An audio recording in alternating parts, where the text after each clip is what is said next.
Sir Neoff Strife says, hey, Tim, you should get Gary Buchler, the Nerdrotic. He talks about how they just use characters we know to push woke because he used to own a comic shop and rise from being a drug addict that went to jail to a YouTuber he said he would love to be on. Love the show. Very cool. We will look into Nerdrotic. I will reach out. You people sit tight, hold the fort, and keep the home fires burning. And if we're not back by dawn, call the president. They're not clippers, they're clizzers, man. Hey, who are you? I'm you, man. Come on. It's me, Joey B.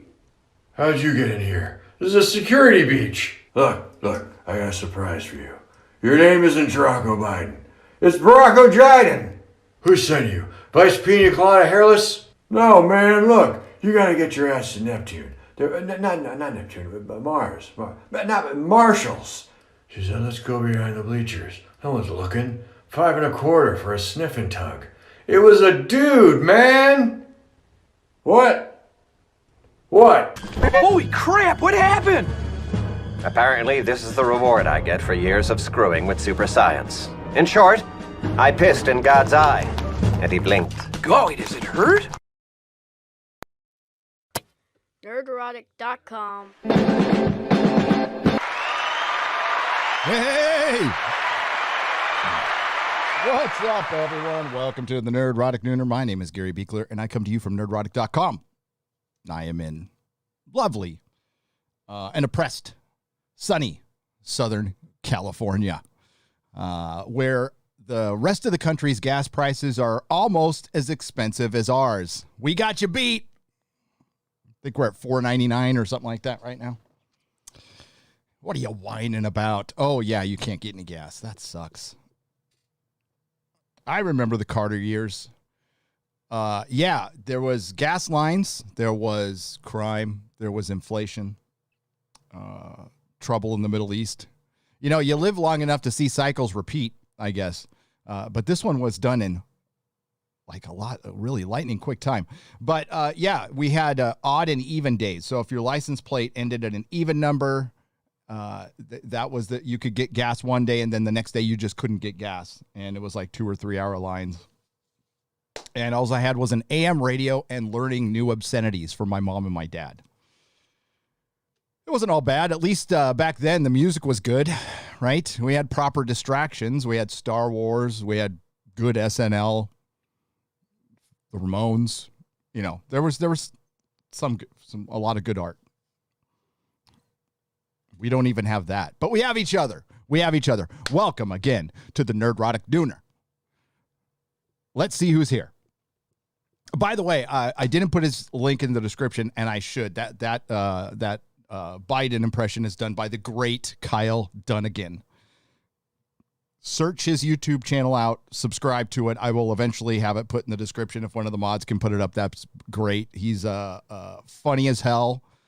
And not ready for prime time or anything, just to be, just so you're forewarned. And he does a great Sly Stallone impression. All right, so let's see who's here. Pinhead, Andrew Hoyle, David Gill. Oh boy, they're going so fast. Eric Kane is Wrench, Alexander the Great. Oh wow. Andy Masterson, thank you again for the action figure, Andy. That is rad, and I will show it off this show. I will. Angelus Draven, Angela Schmalk, Homeland Conspiracy, Mary, Thundercats, hey, Thundercats, you're awesome, by the way. Thank you for always having our back and sending messages and giving me good articles on the DMs on Twitter, which are open, by the way. They are open. I don't block anybody. I don't mute anybody. I can't get to, half the people, and I generally don't engage in Twitter arguments. I don't have that kind of time. I Love Lamp, hail, welcome. Vicious, Joe Zeppa, playing badly. Green Sun, Leah Rose, I'm not sure. And Alon Z. Oh, we got a little Doctor Who to talk about. Stephen Otero, nothing to do with David Tennant, everything to do with John Barrowman. And what's left of the Doctor Who fandom. Sandman says, run, runner. And Wicked plumber. So what do we have to talk about today? Well, we'll start out with the good news. Venture Brothers is alive. Venture Brothers lives. I'm so fucking excited about this. Adult Swim has commissioned them for a movie, so at least we're going to get an ending to the series. I would prefer like a 6 or 8 hour movie, but we're going to get one. Who knows when it's going to happen. But, and Metalopolis and I forgot, Aqua Teen, Hunger Force maybe? They all got commissioned for movies. That's all good news. So Venture Brothers lives. Go Team Venture.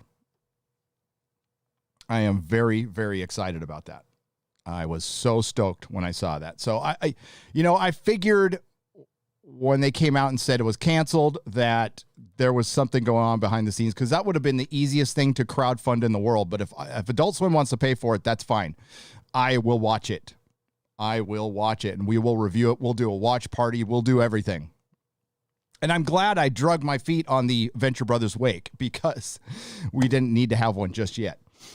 So Disney has bent the knee after its indoctrination training of its employees. And let's face it, Disney has gotten black eye after black eye after this entire year. It's been a terrible year for the House of Mouse. And they got some more bad news. It looks like 2 of the movies that they specifically made to pander to China are going to be banned, possibly, in China. And one of them because of their director for the Eternals and her calling out her country, which makes me like her more. But then she said something after that, which makes me like, And we'll go over that. We'll go over all that. Then, of course, there's John Barrowman, who's systematically getting canceled. He was removed from a Doctor Who VR. That's probably beneficial to him, to be honest with you, and it's going to end up hurting Doctor Who. The one guy that gave them a minuscule little bump in the ratings, they're getting rid of. They're canceling, at least in Doctor Who, John Barrowman. They haven't taken him off his Dancing on Ice show, and they probably shouldn't because, we'll go over it. But, yeah, John Barrowman, by all accounts, is just a fun guy that everybody loves. And whatever transgressions he had was years ago. He apologized, paid his price. We can't, what are we doing now? We're going to go back and repunish people? Well, then I'm screwed. We're going to go repunish people for our wrongs even after we've done our time. God, I got something in my eye. Yeah. Bullshit. Absolute bullshit. But you know what's not bullshit? You guys. You guys are fucking great. You guys put a smile on my face every day. You give me hope for humanity. You practicers of the common sense.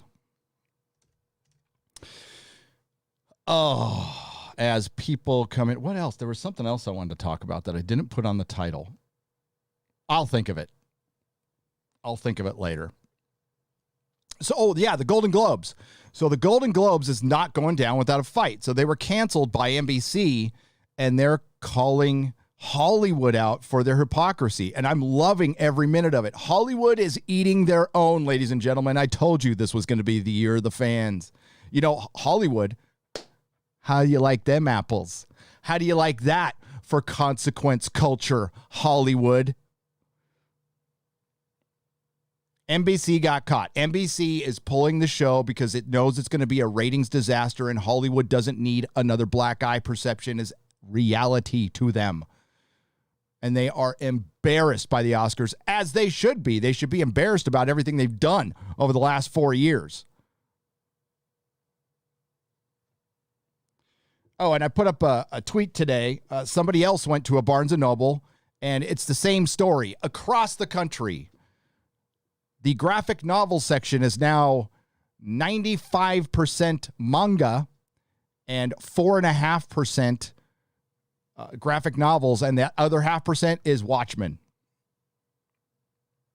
Maybe some boys, GNs. How's that for consequence culture? Apparently, a bunch of people didn't like their politics, so they didn't buy her book. And his book, and their book, and them book, and he, she book, and he, she book. And she book and him book.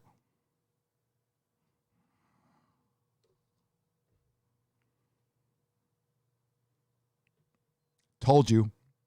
We told you. We told you so. Consequence culture. Motherfuckers. All right, we're going to start with...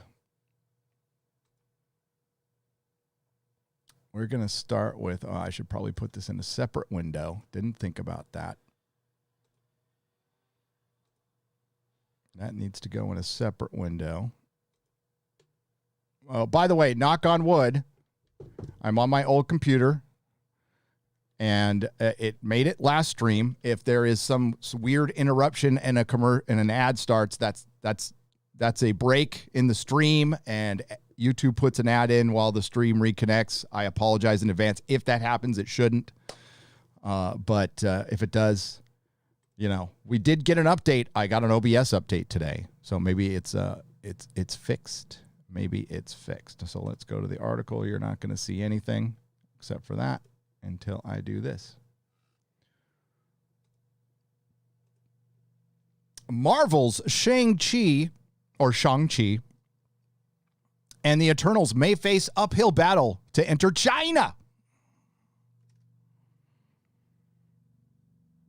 A recent Chinese state media report has added to rumors that two major Marvel superhero films, The Eternals and Shang-Chi and the Legend of the Ten Rings, that just rolls off the tongue, right, may not be approved for release in China. In a report on the Marvel Cinematic Universe's Phase 4 films, which there's a lot less cinemas for them to have a universe in, and I'm only going to say this once, the CCTV6 China Movie Channel, or the CCP, we'll just say the CCP, or the CCPP, or the MCCPU, and that one goes to Odin. My buddy Odin came up with that one. We'll call it the MCCPU. Aired a list of U.S. release dates for 8 of the 10 scheduled titles. But conspicuously left out was The Eternals and Shang-Chi after Black Widow, which hits in the U.S. July 9th. They are the next two MCCPU films in the lineup, releasing in North America on September 3rd and November 5th, respectively. The omission might seem small, but its significance lies in its provenance. The channel is under the jurisdiction of China's powerful propaganda department. Well, I mean, that's practically a mentor to Disney.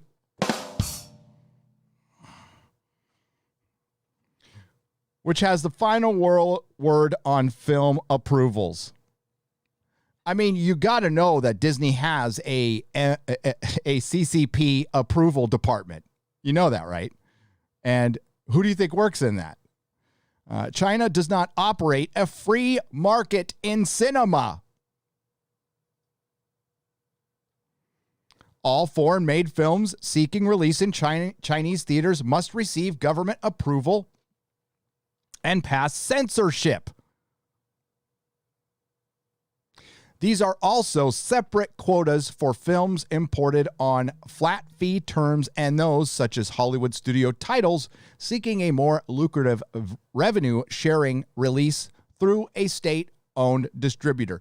I believe the state of China, the CCP, gets 60, 50% of the take? I think it's 60%. Wait, this article gets so much better.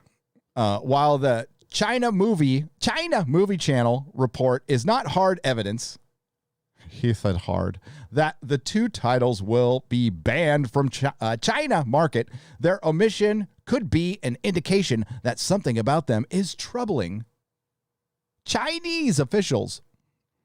Both movies have a direct connection to China. Shang-Chi will mark the debut of Marvel's first Asian superhero played by China-born Simu Liu. Tell you what, Simu, if you can pronounce my last name, then you can criticize me. Alongside Tony Lung Chu Wai and Michelle Yao, both household names in China, Eternals is Marvel's first tentpole directed by a woman of color. God dang it.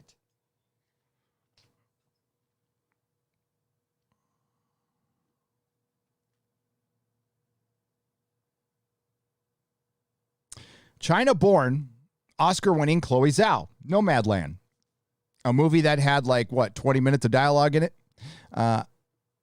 I mean, it's real tough to shoot a movie in the American Southwest, one of the most beautiful parts of our country, by the way. That the very two movies one might expect to resonate most with Chinese viewers. This is how out of touch. If you can't resonate with American viewers, are now the ones facing censorship concerns, highlights the difficulty of navigating the world's largest film market. I almost said free market, but that wouldn't be true. The odds are already more clearly stacked against Eternals due to Zhao's position as an unexpected persona non grata in China. A ban on the Eternals would be shocking, but not implausible. Given the recent nationalistic backlash that led to, I love how they throw in nationalistic there. How about communistic? Backlash to that led Zhou's name and achievements being wiped from much of the Chinese web. Oh, that's the name of a Spider-Man episode. That's right. I think it was the first live action 70s Spider-Man. It was called the Chinese web. Chinese state media celebrated her Best Director win in February for the Golden Globes, but by the time the historic 3 Oscar wins Nomadland rolled around 2 months later, authorities imposed a media blackout on the news. The film's scheduled April 23rd debut in limited release was pulled, and no explanation or a new date. Well, it turns out back in 2013, she threw some shade on China, and they didn't like it.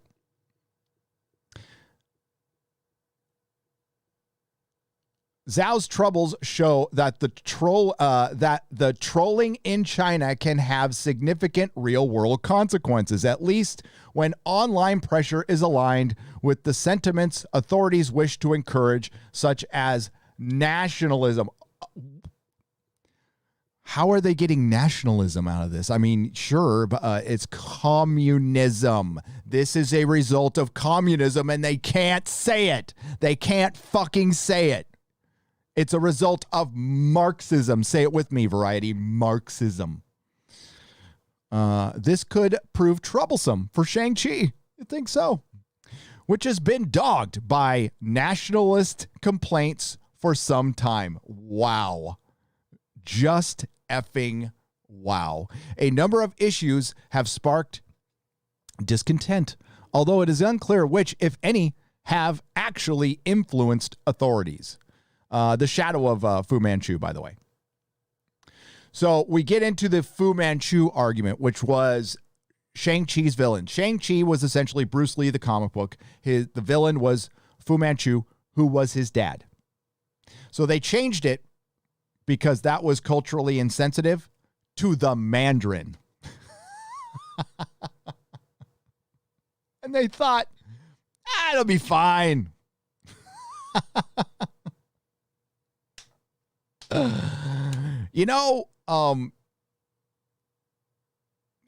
Disney is a despicable corporation, but I think they're dumb too.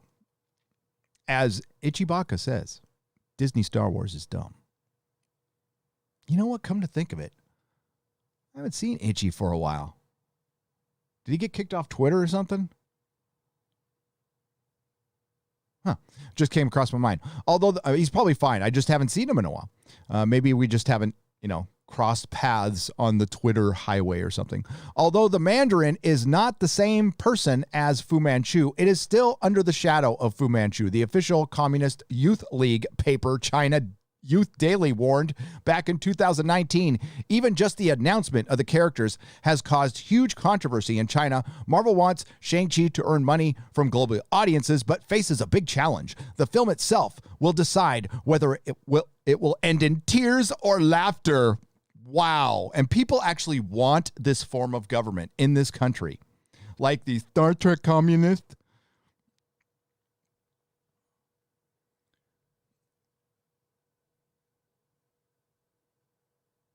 This week, many Weibo users echoed the sentiment. So you change the name and it's not Fu Manchu anymore. The Mandarin is inherently a character that blackens the image of the Chinese people.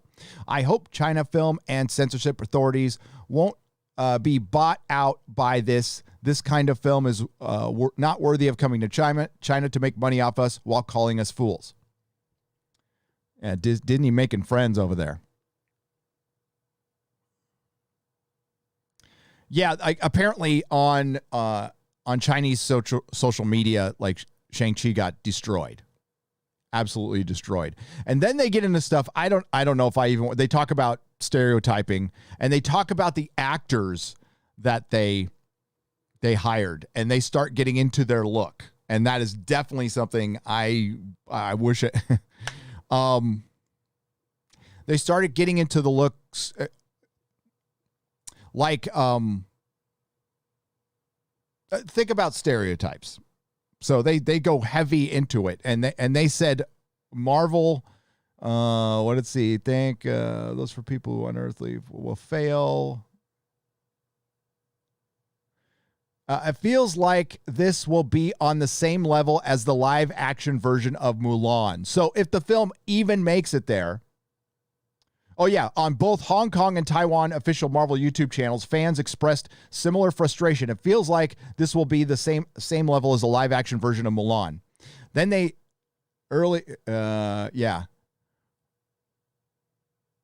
Foreigners just love to deliberately cast Asian actors, and I can't even say the rest.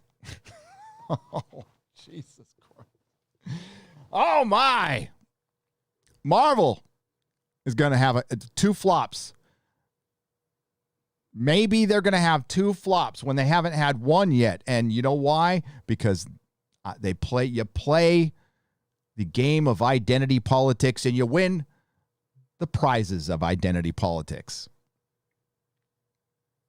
which is you can never win. You can never, ever win when you play that game.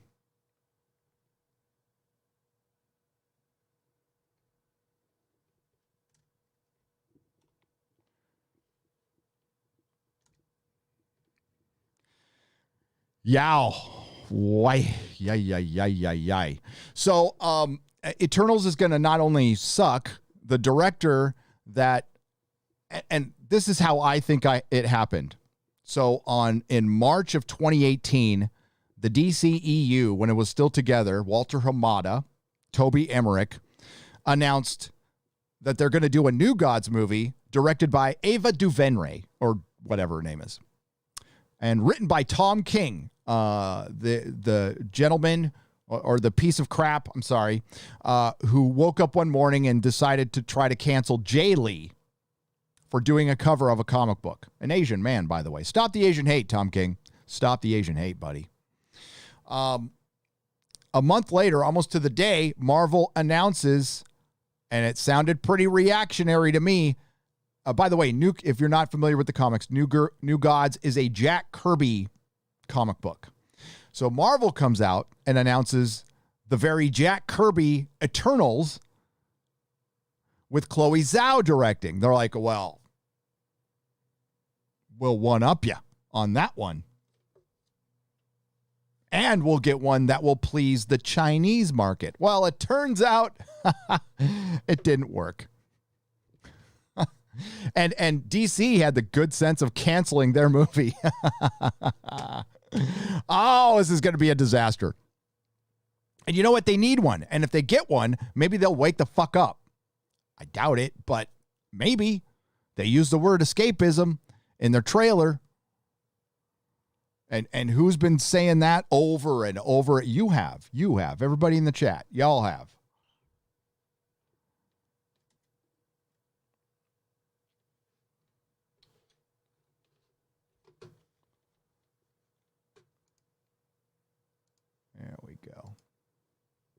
crazy. Absolutely crazy. I might do a video on that one and release it in the morning, kind of connect it with a couple of other things that I noticed.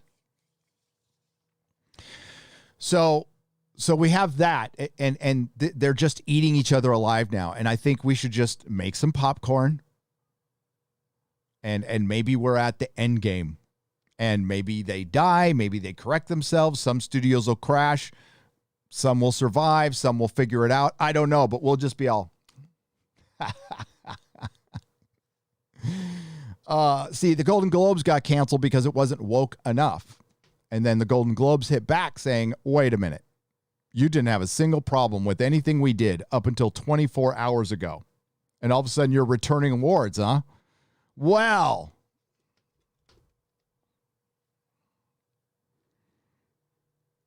it's great.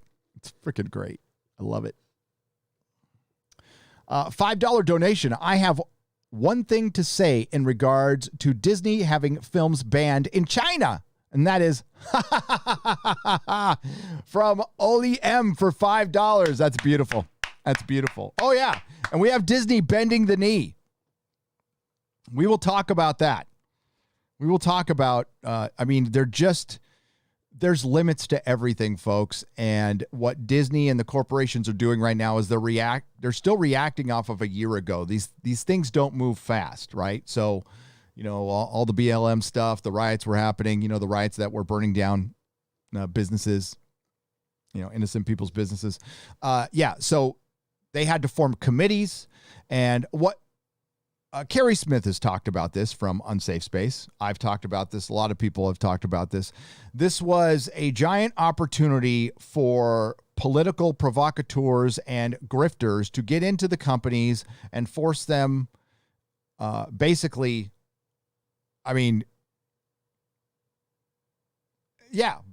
force them into these new policies. It's extortion. And they did it right at the height of the riots. They say, you don't want to be branded a racist, do you? Because you'll get canceled. So if you use our program that costs at the low fee of $250,000 a day or whatever, and you hire this group of people that we have picked for you, we won't cancel you. We will protect you. It's fucking extortion. So they fell for it. And they tried to fly under the radar with it, and they got busted. And to that whistleblower, whoever is it Christopher Rufo? I think it's his name. I'll remember his name soon. The guy's a rock star. Whoever the whistleblower was, you're a fucking hero. You are an American hero. If you're from America, or just an international treasure, that's what you are. That's what you are. We thank you. It was a blessing.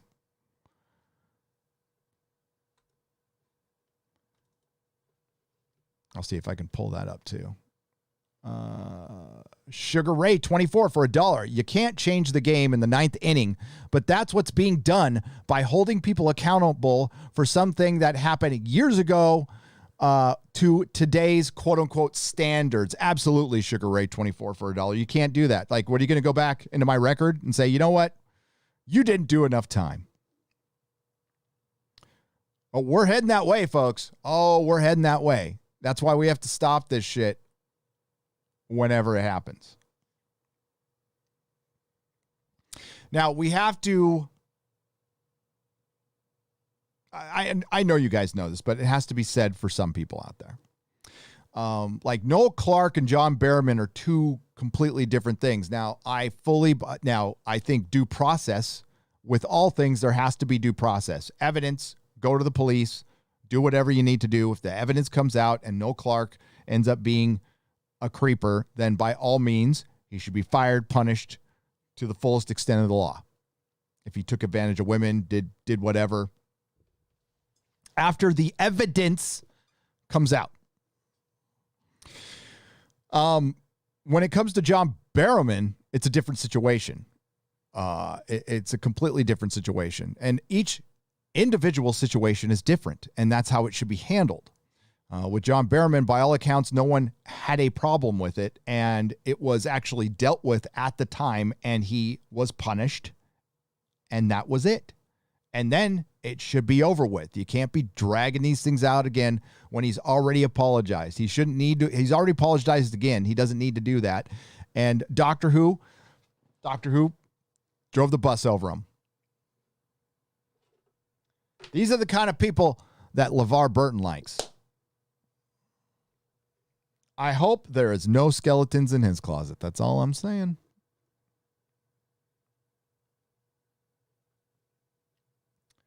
That is all I'm saying. Let's see. I am looking for the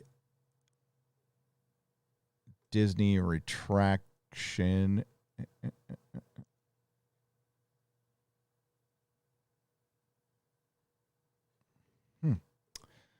Not here. All right. We'll go here. Give me just a second, folks. Sorry about that.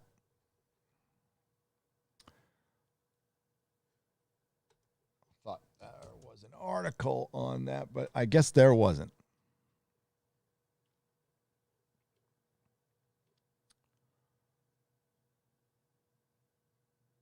This works.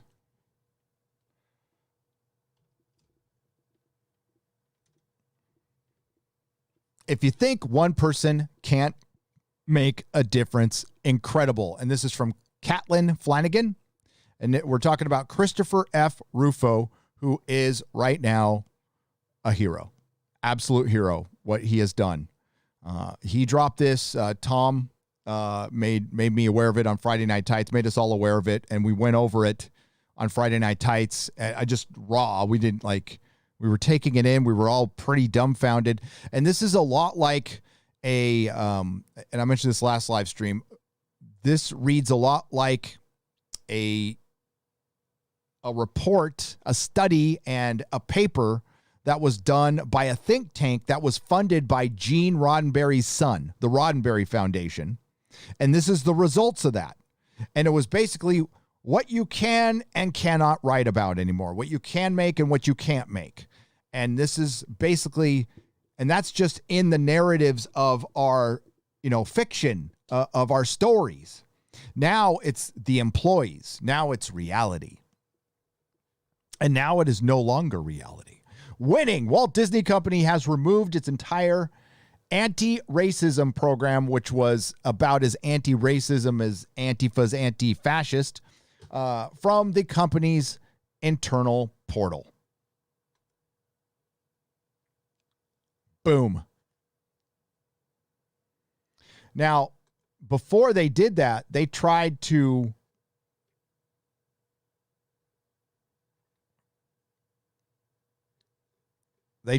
say that he was spinning.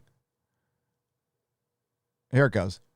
Disney went from making this preposterous defense statement to nuking their critical race theory program in less than 24 hours.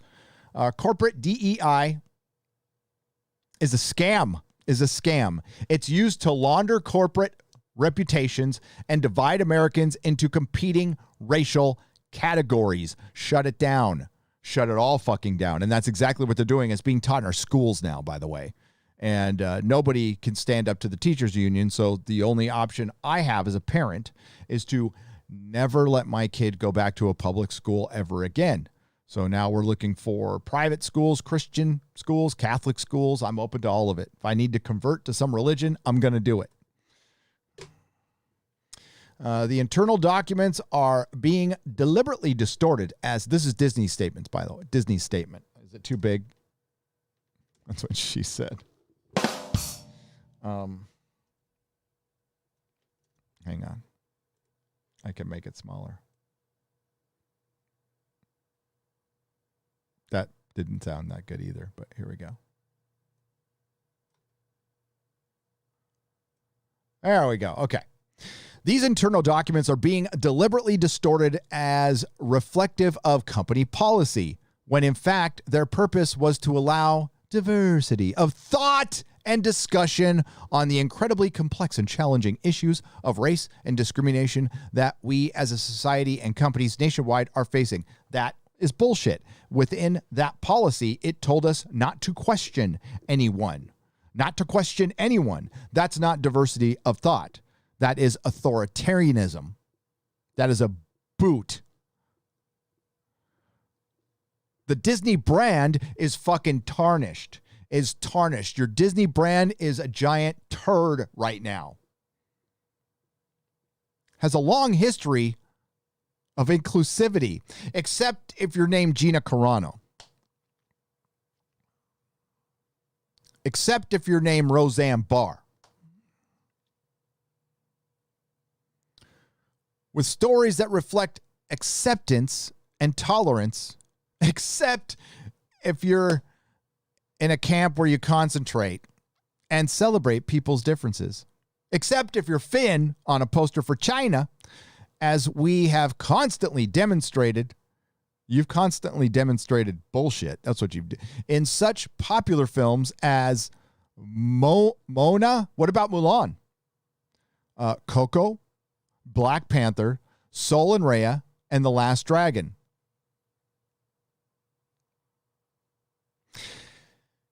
I love how they mixed in plugs for their movies in their statement. As a global entertainment company, well, you're not a global entertainment company anymore. Now you're trying to set policy. Now you're trying to shape young minds. Now you are a propaganda wing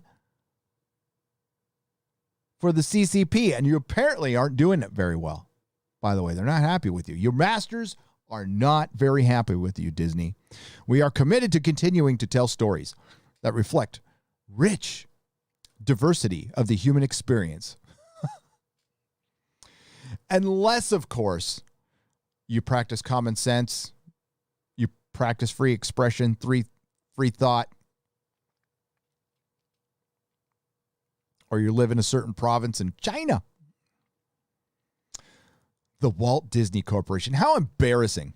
How embarrassing. So what's next? That's what's next.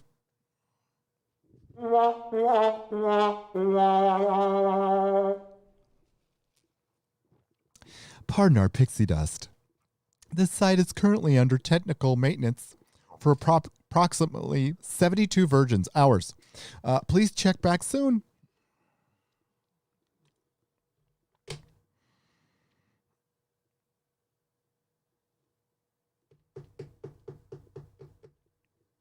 Duck Fisney. Duck Fisney. Oh, it's been glorious. Hollywood is eating crap right now. Disney is eating crap, and it's because of you. You guys have been tired of it, and we knew that they couldn't keep this bullshit up forever. There's just no way you can keep this bullshit up forever, because eventually you got to start making money, and eventually you got to start paying people. The layoffs last year bought them time. The government subsidies. All that PPP money that didn't go to small businesses that had no business going to Disney, went to Disney.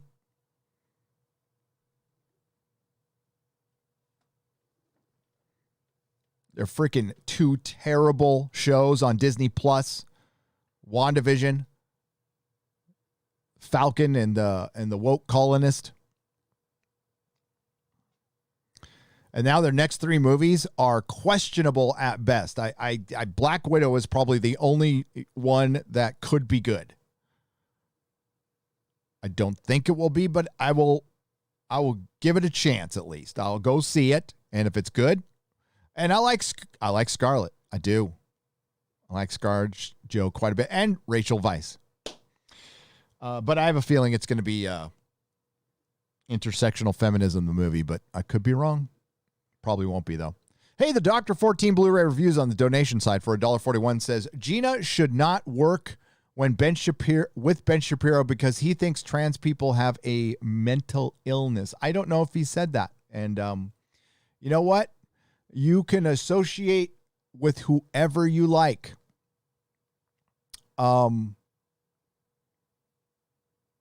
Yeah, I don't know if that's what Ben Shapiro thinks. I haven't heard him say that. Maybe he did. I don't know.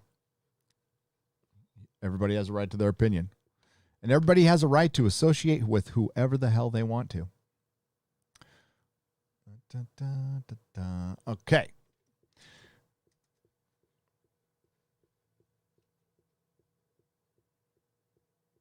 Oh, my. Mikey Gusler for $50. What's up, Mikey? The one thing I stick by is life is a quote from The Tao of Johnny by Tommy Wiseau. The Tao of Johnny by Tommy Wiseau. You can't love someone deep inside your heart, and there is nothing with that. If a lot of people loved each other, the world would be a better place to live. Indeed. Indeed. Mikey Gusler, I'm so sorry about your Snyder Cut, buddy. Yeah, Warner Brothers is dumb. I know that somebody, was it the Scooper guy, came out and said that there is a chance it might be alive. Don't get your hopes up, man. If it happens, it happens, but I wouldn't wait for it. But I did hear some good news. Mrs. Nerdrotic told me today that Bennifer might be back together again. That's right. Bennifer might actually be a thing. After all these years, those kids might be. I'm rooting for those kids to get back together. Shellwave 76 for 50 Canadian pesos. Hail, Gary. Been a subscriber since early 2018. Figure it's time I support you. Why, thank you. I appreciate that. Love what you do. Keep up the good work. Your voice in the culture war is measured, strong, and experienced. We need you, brother Hail, and we need you. We need all of you. And thank you so much. I appreciate that. I do. Very kind words. I try to do my best. I am an idiot with a microphone. That's all I am. Rigor Mortis, welcome to the Gelogia level. And Sean McD, welcome to the Proto-Molecule level. Thanks for joining up. Memberships. There is little perks. There's little things that we have for you. I got something for the Proto-Molecule level soon. And we got a member stream coming up tomorrow morning. We also got somebody else, too. Shellwave 76 is member the Gandalf level. Awesome. All right. Again, I hope everybody's having a fantastic day. Oh, no, really? I knew I'd be totally ghosted. Had to go to directly to the channel. Let me check. If I get ghosted, I'm going to restart the stream. Hang on. I bet you I got ghosted for... Let me see. Is there something in the title? Oh, yeah. You mentioned China. You're going to get ghosted. Gonna get ghosted. All right. If I'm ghosted, I'm gonna fuck that bullshit. I don't stand for getting ghosted. I'll just restart the stream immediately. I won't lose any of the super chats or donations. They're all on my list here. Here, let's take a look. No, I don't look like it. Doesn't look like it to me.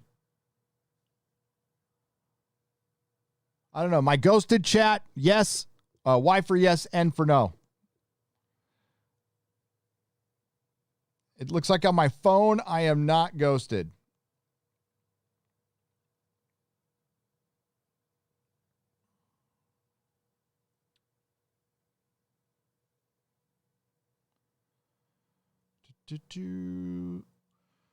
Yeah. We'll see. Nope. I am not ghosted. That's good. We're going to continue. We're going to move on then. We're going to move on. But thanks for letting me know, Bird of Prey 5 Kapla for $5. The epic fail of Disney is the best entertainment Disney has done in years, says Acyor for $5. I absolutely agree. With that. Could not agree more.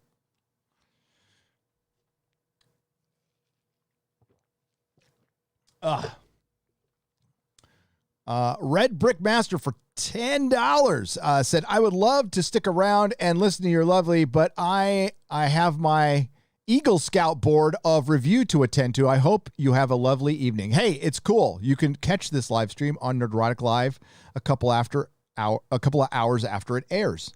So it's no problem. Or you could just hang on to the link, which is fine. Nikki D for $5. How woke do you think Thor 4 will be? Pretty fucking woke.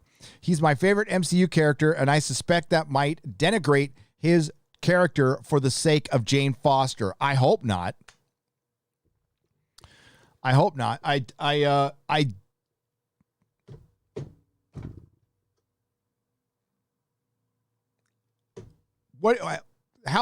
Everything we've seen points the direction of it's going to be woke. Taika Waititi says, I'll ruin your mythos in a minute baby, and while he's joking, he's really not.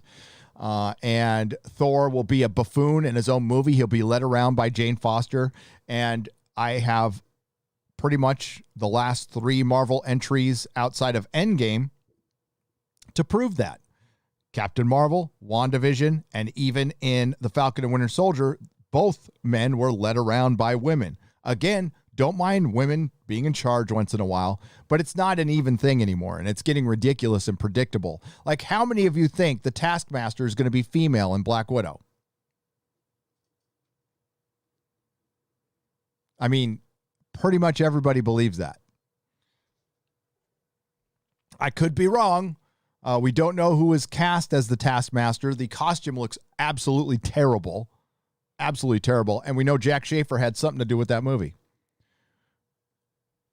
Darius Munchausen, thank you for the $1.49. I greatly appreciate it.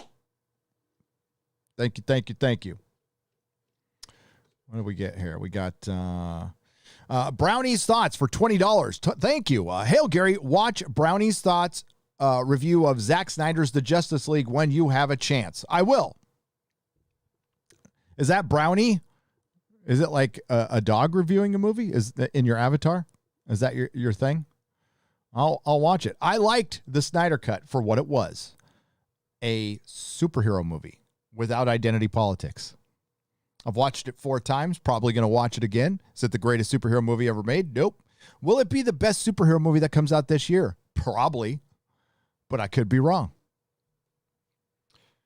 I saw the Venom 2 trailer. I didn't like it, but I liked Venom. I did. Show me the man and I'll show you the crime. I'm trying to figure out how I pronounce this name. Lavrenti Berea. Should I know who this? I probably should know who this is. I'm sorry. But it's a good quote. Show me the man and I'll show you the crime. Cigar Gangster for $10. I like that avatar. I do. Space Monkey 0899. Update on fuel trucking. I was able to deliver to gas stations today. Oh, that's good because, okay, he reported yesterday on the Real BBC that he had to go home because there was no gas. I hope you guys get gas soon. That's terrible. That's fucking ridiculous. Absolutely ridiculous.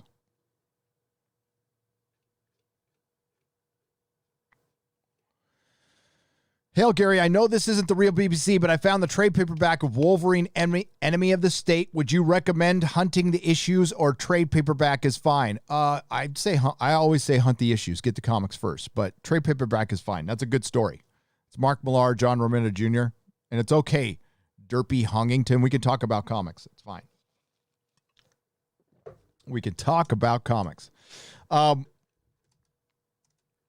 right, so the Golden Globes. This is fascinating because I love to see Hollywood eating itself. It makes me happy.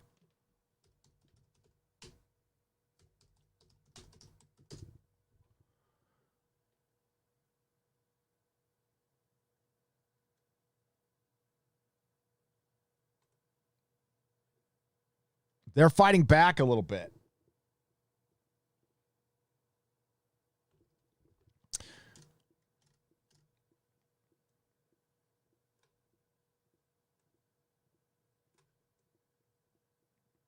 All right, Golden Globes controversy. HFPA members reeling after NBC pulls the plug. The future of the Hollywood Foreign Press Association has been in question for months, ever since the Los Angeles Times exposed the loose financial practices and lack of diversity. But with NBC's announcement on Monday that it would not broadcast the Golden Globes in 2022, it began to seem that the HFPA might not survive the crisis. This might be it for the Golden Globes. Gone. And they found a woke excuse to get out of it. I see you, Hollywood. We all fucking see you. We know what's up. Because the HFPA has a point. Oh, all of a sudden, now it's a problem? Now it's a problem. How come it wasn't a problem last year? Or earlier this year? We're talking 3 months ago. 2 months ago. Right around when Gina got fired. And remember the Emmys last year, the way they figured out the Emmy ratings, and I mention this in my video when it flopped, that the only people watching the Emmys was the industry itself. There's roughly 1 million people in this country that work with or are attached to people who work in the industry. We're talking about family, moms and dads, sisters. And if you count all of those people, and this was just a percentage of them, that would make for the entirety of the Emmy viewing audience. Basically, Jane Public doesn't give a fuck. It hasn't given a fuck for a long time. And why should they? Because they go out there and go, you're an ist, you're a phobe, now celebrate me. In my greatness, in my $25,000 dress or $10,000 suit, wearing, 467 sequins that, some little kid in China had to put together, and it cost, $5,000 a piece. And I'm going to tell you that you shouldn't drive your car to work. Now, excuse me while I get my jet surrounded by my bodyguards, all armed to the teeth. I'm also going to tell you you can't have any guns. And then assholes try to come out and say, hey, I was poor when I was younger. Yeah, but you haven't been poor in like 40 years. So you're not. You can't use that anymore. Now you are one of them. And you're acting like one of them. Talk about othering. Ussing. That's what you're doing. Within the group, there's been infighting over how to reform and how to respond to its critics. Well, usually it should be, go fuck yourself. You know what? Razor Fist put up a great tweet this morning talking about Cuomo. How does Cuomo still have a job considering everything he's done? He didn't back down. There's a lesson to be learned there. He didn't back down. And that's and he mentioned in the tweet, like, there's a lesson to be learned. Not backing down is 90% of the argument. He's not wrong. He's not fucking wrong. So what you should be doing is telling everybody to fuck off, personally. But with the NBC's announcement on Monday, I don't care, honestly, what they do. They can just bicker back and forth. And again, I'm just going to enjoy every second of this.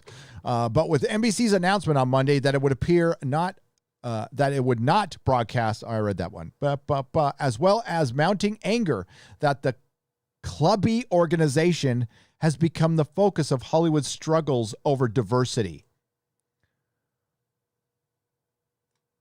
Hollywood struggles over diversity? Struggles. See, this is, they're still buying into this bullshit that was just sold to Disney, probably at a very high price.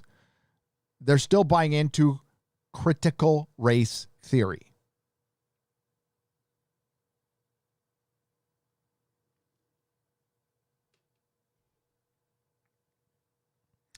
In their view, much of the criticism has been opportunistic. The most resonant detail from the Times report was the revelation that none of the HFPA nearly 90 members are black. Yeah, come on. But is it 90 white members? Because, if you got 90 white members, all right, you got a beef. But again, are they keeping people out? I don't know how the system works. Or is it a foreign press association and it's a representative from each country? I'm not sure. We'll find out. In fact, which has been public information since at least 2013. So by the way, let's keep that in mind. This has all been public information for almost 8 years. They have known us for 30, 40, 50 years, one member told Variety this week. How could this have been a surprise? Many HFPA members contracted by Variety declined to comment or refer calls to Sunshine Sachs, the organization's PR firm, as they had been instructed to do during an all-members meeting on Monday afternoon. But the half dozen who did comment argued that the organization, which is made up of entertainment correspondents, many representing European outlets and some semi or fully retired is being scapegoated for America's racial issues.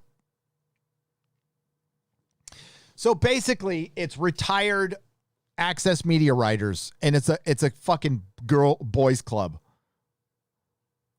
By the way, I'm not there needs to be boys clubs. There needs to be clubs where we can all, meet up. That needs to happen.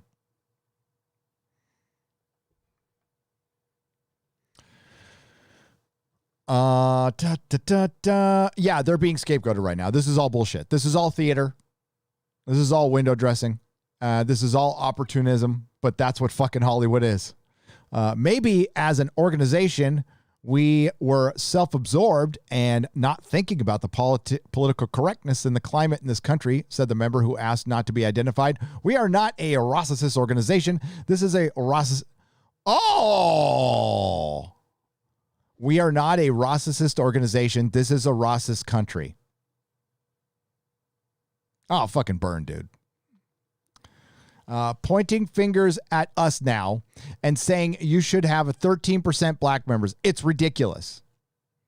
Well, I would have backed you, except you just said this is a racist country. So you're a racist, dude. You live in a racist country. You operate in a racist country. This is all something you think. I don't think this. So look in the fucking mirror, asshole. So he just called every potential viewer a potential racist. By the way, that's what they don't understand. The empty platitudes. It's all fucking bullshit. These are the fakest people on the fucking planet. And burn. Bye-bye. Good riddance, Golden Globes. You are always a poser to the Oscars, and the Oscars sucks now, too. Several also noted that the coalition of over 100 Hollywood publicity firms, which have led the charge against the HFPA, do not have particularly diverse staffs either. See, now they're just, you're not diverse enough, and you're not diverse enough. Oh, my God, this is great. Shame on the publicists to be so hypocritical, the member said. Hollywood is a hypocritical town. If you want to make blanket accusations.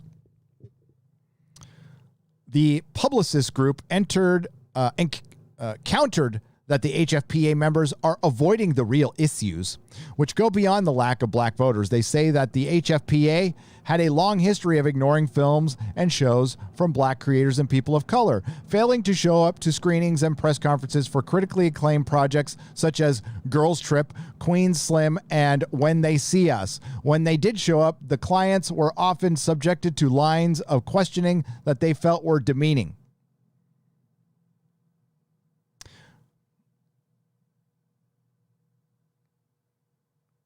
Okay, well, where's an example of it? I mean, maybe there was. Or maybe they were just like asking normal questions that they ask of every movie. See, this is where this equality of outcome comes in.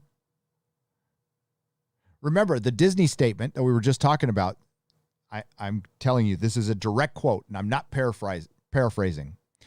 Reject equality. Reject equality. Embrace equity. Equity. Bullshit. And you did know, I don't know if you knew or not, California did change some laws in that sphere. The HFPA is clearly trying to deflect the real issue and their own responsibility. No. Oh, God. There is no defense or deflection from decades of systematic racism, sexism, erasure. What does the band Erasure have to do with any of this? It's like techno. And when they have concerts, they have giant like inflatable mushrooms and shit. I don't know. It's like kids on E like erasure. I don't know what they have to do with this. And homophobia. The Golden Globes. I'm sure there was a time in Hollywood where all of that was true. Sexism is still happening. The racism is happening, but not the way you think. But as far as a phobia in Hollywood,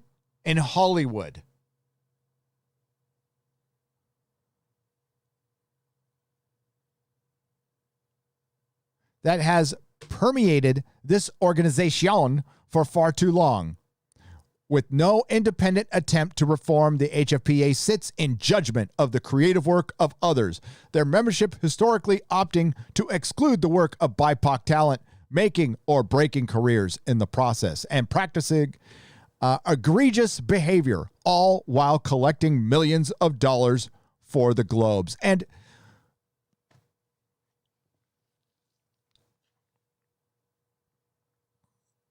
that's hilarious. The Globes is a giant commercial for your town and for movies, and winning a Golden Globe recently was helpful to your movies, and now they're biting the hand that feeds them. This is great. Guess what? Now, no films. Now, I guess we're back to equality and equity of outcome, because nobody's going to win awards because nobody gives a shit anymore.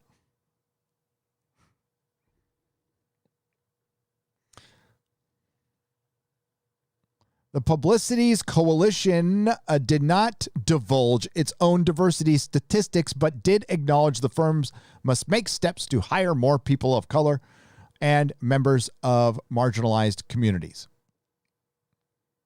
So yeah, if there's like 90 old white guys working there, just tell a couple to retire or add new people.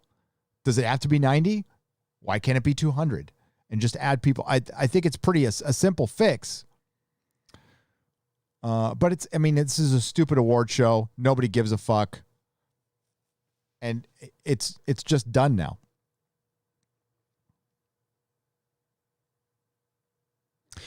Oh my God, help me, chat. Who was the actress? Pia Zadora. Wasn't she up for a Golden Globe?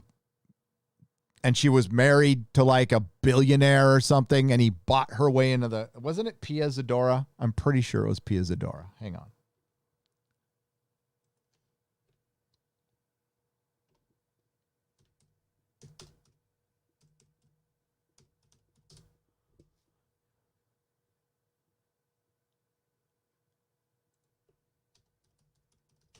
If I remember that correctly.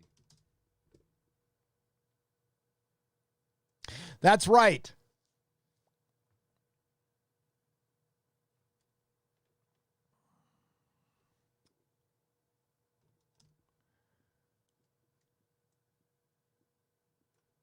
Here it is. The legit Golden Globes. Pia Zadora defends controversial win, insists ex-husband did not buy award. Yes, he did. He was a billionaire. She couldn't act her way out of a paper bag.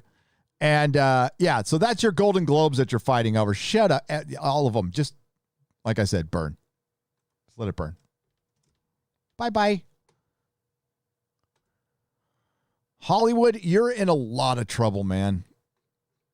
Yep, I'll just say Hollywood. I'll refer to Hollywood as a dude. Dude, you are in a lot of trouble, and you have no idea how much trouble you are in with the paying customer.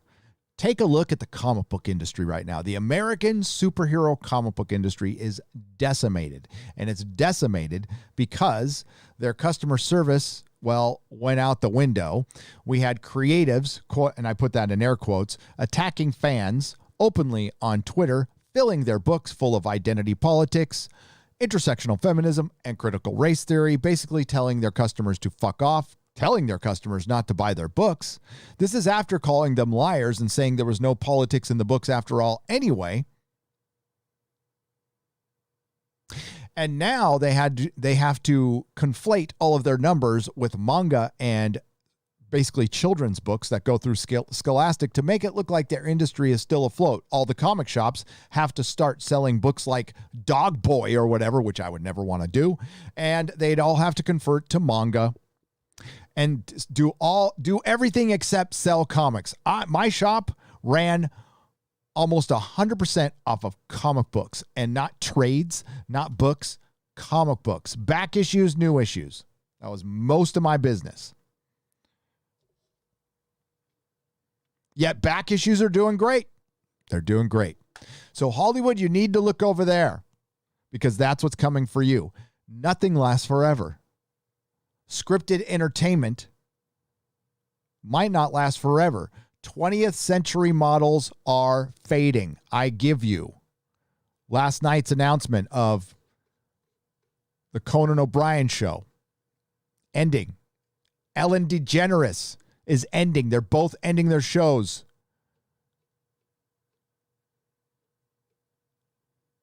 This June. Podcast. So this is from Barstool Sports, the great Barstool Sports, by the way. Great site. Check them out. Podcasts killed late night talk shows. Conan O'Brien announced his last episode will be with TBS starring June 24th. Now, I don't think the podcast did not kill talk shows. I believe what might be chipping away at them is a lot of things. It's a lot of things, but I think live streams is one of them. Absolutely. But not being funny. No one cares about celebs. Political echo chamber. Same format. I mean, Conan O'Brien was like better before everybody got Trump derangement syndrome. But it's a 20th century model, and we're starting to see things like this die. And I go back, we just passed the anniversary of his death. Douglas Adams, in his last interview before he died, just days before he died, someone asked him, what do you see for the 21st century as far as entertainment? And he said, and I'm paraphrasing, he saw a paradigm shift because we're going to be more interactive, which at the time in 2001 was a new word. It was a new word, interactive. And that's what future entertainment will be. Things like scripted television, things that you can't interact with, are going to start to fade and fall. Gen Z doesn't give a shit about this stuff. Millennials, some of them, don't give a shit about this stuff. But I don't think podcasts killed late night. Late night killed late night. Nobody wants to sit through ads. They all say the same. I mean, again, politics ruined everything, but there was a time where it was fun, but that was like in the fucking 80s. Come on. I used to love David Letterman in the 80s. I used to love Johnny Carson. He was the best of all time. I used to love Conan. Conan would come down to San Diego in the Spreckles Theater and do a show during Comic-Con. It was fucking great.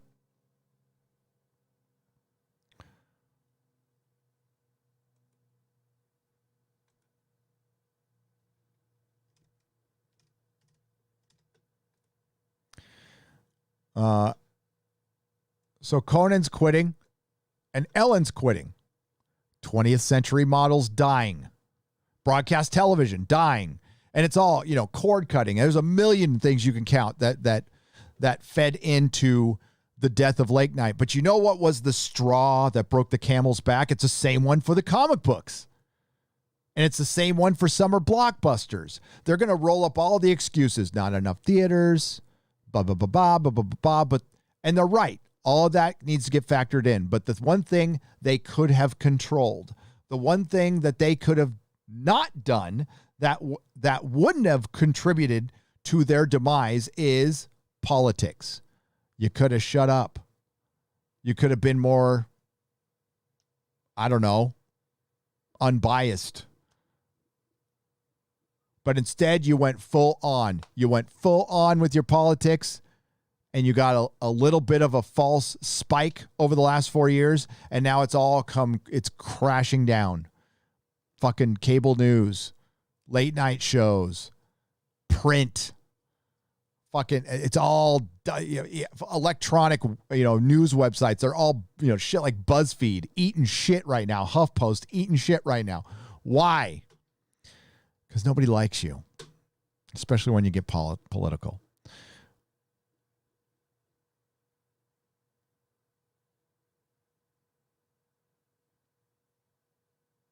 Now, podcasts,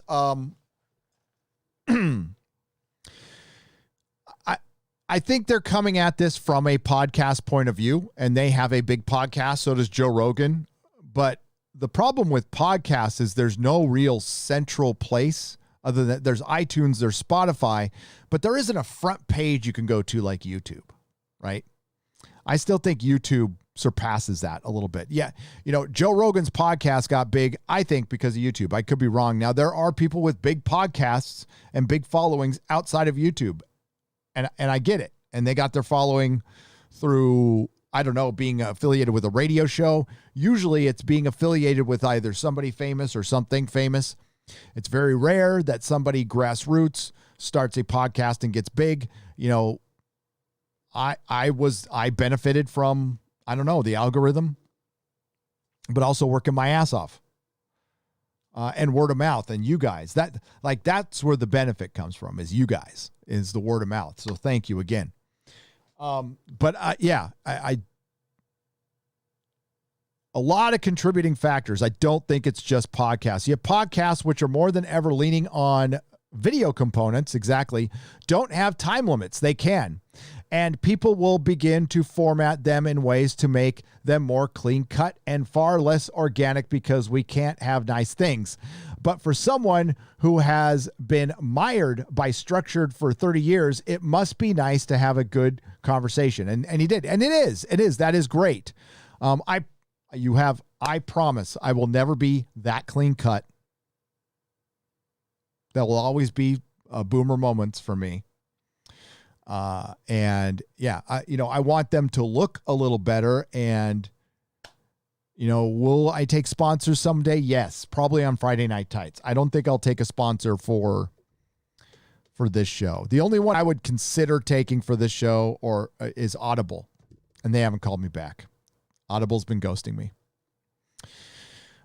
So yes, and we have this, and then we have Ellen. We have Ellen DeGeneres. Degenerate.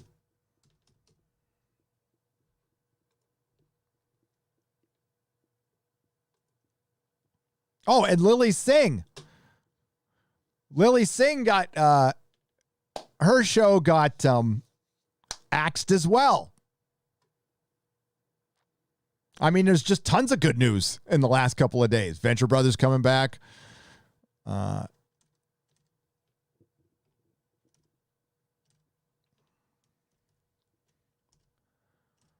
right. So DeGeneres gets candid about her decision to wrap up the show in 2022, the allegations that nearly sent her packing, and the parts that she'll miss most and least about her daily platform. Her daily platform. It's not there anymore. I need something new to challenge me. Yeah, your ratings. You need new ratings because your show was eating shit.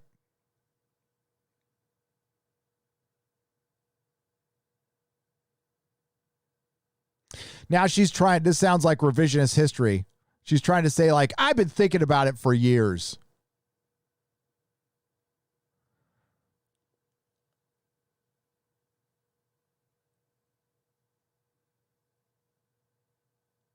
But the past years have not been without controversy on the heels of a series of personal swipes that DeGeneres said destroyed her. Yes, it did. It did. Again, 20th century model. Now, listen, she was canceled before for being gay. Her show got canceled when she came out as gay back in the 90s. I believe that was that ABC who did that? Back then I was against that. I was very much against her show being canceled because she was gay.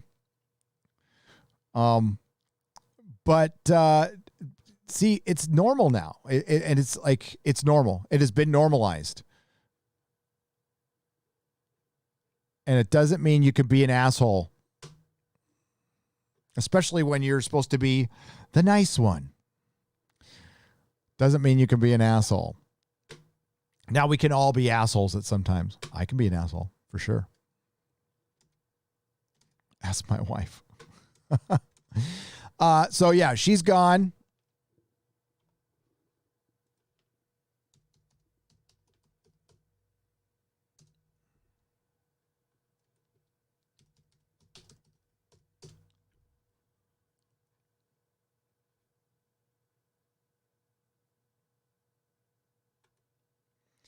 I love how they spin this, right?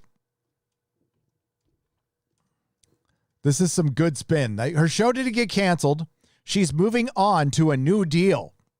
A little late with Lily Singh to end on NBC. Star segues to first look deal with UTAS and development comedy at Netflix with Kenya Barris. So she's segueing into a first look deal with Netflix because her show ended. It got canceled because the ratings sucked because she's not funny. There's about 1 million YouTubers you could pick before her that could do a late night show, or you could just go to their YouTube channels and watch it late at night. People don't want this shit anymore. Your grandma might, and your Grammy deserves a show. I think there should be one late night show, but there's still, a bunch of them, and they're like, who gives a shit about celebrities anymore? The last year has changed a lot. And unfortunately, Hollywood wasn't ready for it. See, Hollywood thought they could change. They can create the change and tell you what you can like. They got fat off of that really fucking good economy we were experiencing back in 2019, 2018. Remember that record low unemployment? Remember that? That was just a couple of years ago. Record low unemployment. Gas prices were cheap as hell, even in California. In some cases, getting close to just $3. That's a miracle here. Not anymore. Not anymore.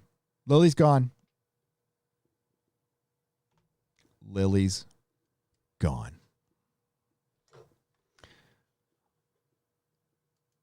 Hollywood is eating itself. And it is wonderful. It's absolutely wonderful. Oh, my God. Oh, my God. Oh, my God. David Harvey. Instantly a producer for today's show, David Harvey with, $500 on the donation side.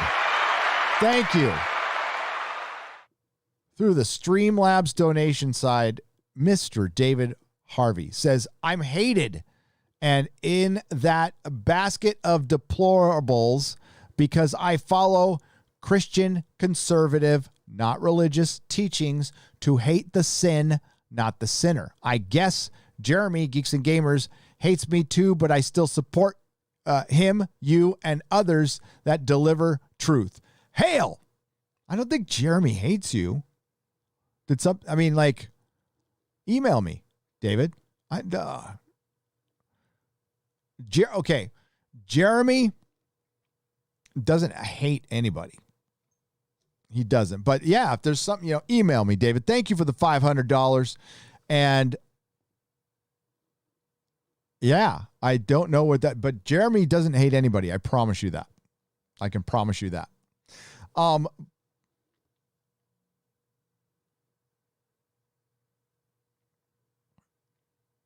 As far as basket of deplorables, there's nothing wrong with following Christian and conservative values. There's absolutely nothing wrong. You're more than welcome here, and anybody on the left is welcome here too. Of course, absolutely. I'm going to send my kid. I am not a religious person. I'm going to send my kid to a Christian school. And if part of that means, he has to practice that religion, so be it. I want him to get a good education. There's nothing wrong with being good to your neighbor and doing nice things for people, which if you practice fundamentally, most of the religions are that. They're like, be good to your neighbor. Don't be an asshole. I like that part of it. But you are hated by Hollywood. You absolutely are. You are singled out and hated by Hollywood if you're a Christian and conservative. You are automatically thought to be, you're demonized, you're the devil, you're a Yahtzee, whatever. And some of the Rossicism I saw on Twitter yesterday was unbelievable, which I'm not going to get into here, but it was unfucking believable. But then it is.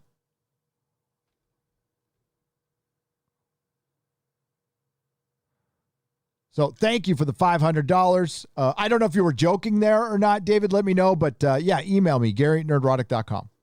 I promise you. Jeremy doesn't hate you.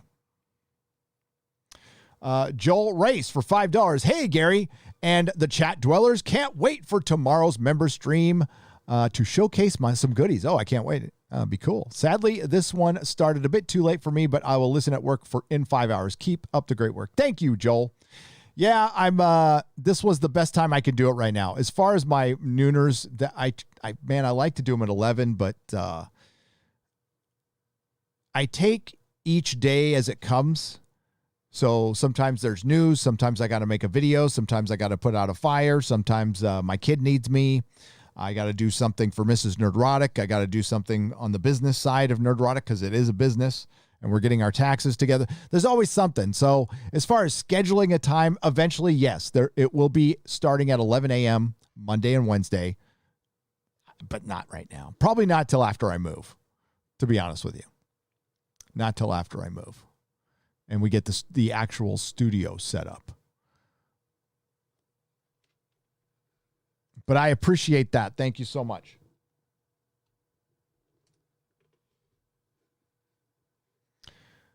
And it seems like the stream's going okay. I'm pretty excited about that.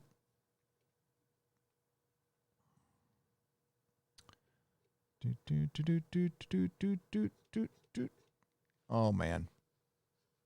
That's not picking it. That's so weird how it does that. Oh, nice. Swinging Cod for $5 says the cold open earned a like today. Thank you very much. A little Venture Brothers love. A little Venture Brothers love. That's right. Venture Brothers is back. I'm so fucking excited about that. We'll talk about that. Nicholas Horton, thank you for the £3. I appreciate you.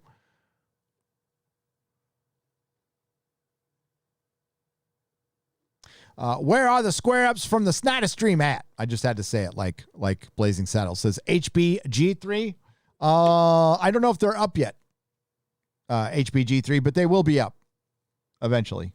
Which Snyder stream? That should be either this week or next week, HBG3. Thank you for the $2. And they are on Nerdrotic Live. Octopus Prime for $4.99. You seem to like old school punk. I do. Check out the book, Please Kill Me. It's the orated history of punk from the people that lived it. I will check that out. Thank you, Optimus Prime, for $4.99. Or Octopus Prime. Sorry, Octopus Prime. That's a great name. The Grizzly for $10. Hey, Gary, I just noticed the stream and painting a beholder for this week's Dungeons & Dragons game.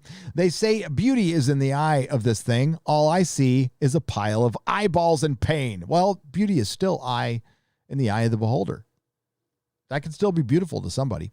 487 Sean Tower for 5 Canadian pesos. We need to start telling the tragic history of Europeans in comics and movies. Things like history of Janissaries, European history, A Knife's Edge.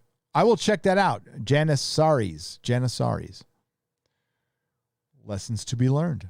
So glad I got my copy of Heart of the Jedi before it was taken down on Amazon. Yeah, the thing's going for like $400. I am very happy for that author and anyone who enjoys the EU. You got some new material. That's fucking awesome. Might be the last you'll ever get. Jester of Roanoke for $2. Did you see the thread on Twitter I sent you? I did not.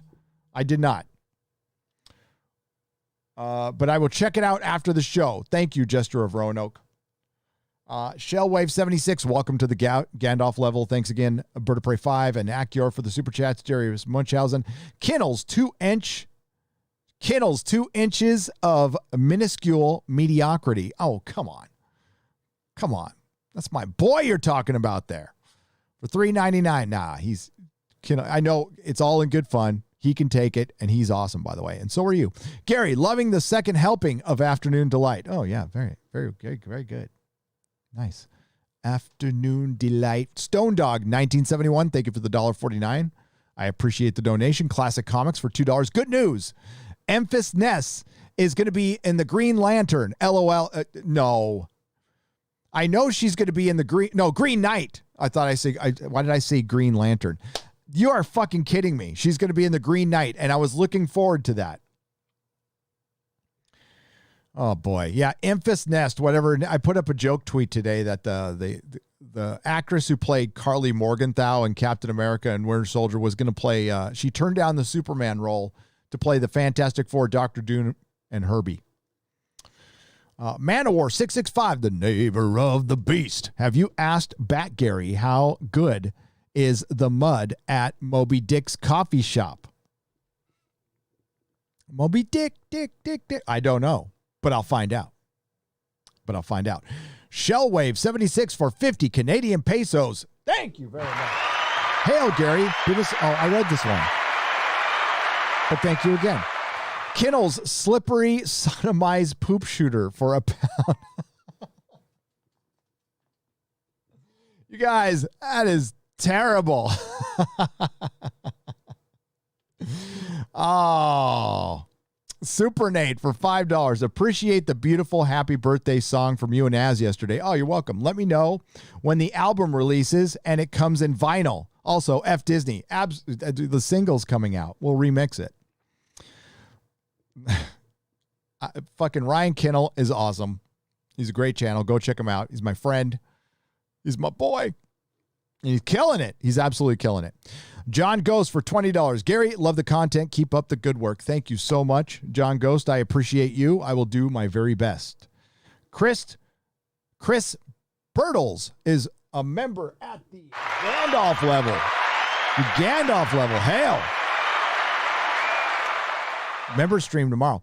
Zack Snyder's Justice League has been viewed 250 million times in China on the MIGU streaming platform, making it the most watched superhero film, surpassing Avengers Endgame, which had 240 million views. Hashtag restore the Snyderverse. Is that, Mikey, I'm not going to doubt you. That must be true. Holy shit. That's huge.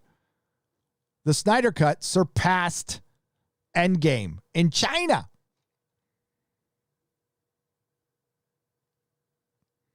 That's fucking brilliant. Congratulations, Mikey. Hey, at least you got the Snyder Cut. I want it in 4K. I want my 4K copy with my black and white version. Trent Kelly for $10 Australian. I really do hope these Disney movies bomb in China. If they're released. I can't say, I don't know how Black Widow will do. ScarJo is hot. Okay. So you got to factor in that she's hot. But yeah, I don't think the Eternals will do well at all if it's released. And at this point, it doesn't look like it will be. Rupert Patterson for $9.99. You having us and us having you means catharsis from the pop culture madness for all. The feeling is mutual. It is a mutual catharsis. And it's very cathartic to talk to you guys every day or every other day whenever I can. Nikki B, welcome to the proto-molecule level. I appreciate it. Welcome. Mr. Fish for $10 Australian. News from the Hooniverse. The news from the Hooniverse is not good. If you still give a shit about Doctor Who, the one good thing about it is past Doctor Who, right? Russell T. Davies era, David Tennant, Billy Piper. I'll throw Noel Clark. Well, he's getting canceled. He's done. But John Barrowman has been removed from a virtual reality game called, I forgot. But Time Something. And yes, he has been removed. Now, this might benefit him later on. But Doctor Who has canceled Captain Jack. Meaning from... I almost said something I shouldn't. I almost said it, and I shouldn't.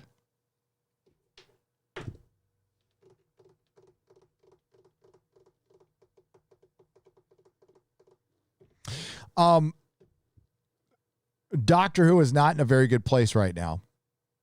There's been lots of rumors, lots of scuttlebutt. Of course, I put out the rumor earlier this year, and it's a rumor that I've been sitting on for a while, that Jodie wasn't going to come back. Chris Chibnall wasn't going to come back. Like, this was it for them. Now, that was prior to the pandemic. That's like right when the pandemic was hitting. A lot of things have changed. We got the reduced episode count. I had said that there would have been a possibility of a split season because Chris Chibnall and his new crew of inexperienced people can't they're just not good at their jobs. So it's delaying it, and it's making Doctor Who cost twice as much, or about, 30% more than it should cost. And that's not counting the COOF restrictions. So now Doctor Who cost about twice as much to make, and they don't have the budget for it. Plus, they're not getting a return on investment. It's not a popular show. They're coming up on the 60th. They're going to crawl to it. They're going to crawl to it. I did talk to somebody today, and I almost let slip what I was not supposed to talk about. Or I'd tell you guys if I hadn't promised not to say anything. And I almost blabbed it right there. Woo! I can't control it sometimes. I just blah, blah, blah. I'll do a separate video on it if I'm given the thumbs up on whether I can talk about that. But it looks like John Barrowman's being canceled. He's still working for Dancing on Ice, and I hope he does. And as far as Noel Clarke is concerned, again, due process. The man, we need to, he needs to go to a court of law. They need to present evidence. And you do not shame the victim in any way, shape, or form. And we let justice happen, okay?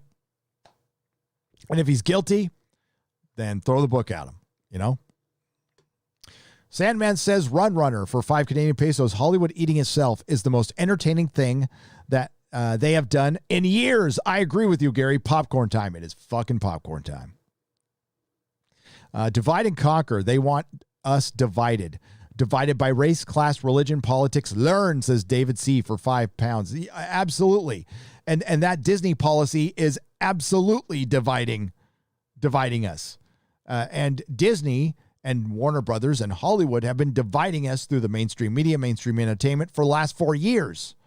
And I know in some cases it's been longer, but it's been bad in the last 4 years, just bad. And it's been getting worse and worse each day. As each day passes, now it's embarrassingly bad. Now it's a joke. Now they've overplayed their hand, and now people are waking up. It took a long fucking time because we need the normies to wake up to this shit. Gina Carano was one part. This news about Disney, this latest news, is another part. Bob Chapek coming out and being asked about Gina Carano and what side of the aisle they're on. That's another part. Hollywood really fucked up the last 4 years, and they're going to pay for it. We're seeing every time the NFL, Major League Baseball, NBA, anytime a corporation, organization gets woke, all of a sudden, there's a lot less people around. Caravan, thank you for the $7.99 Australian. I appreciate it.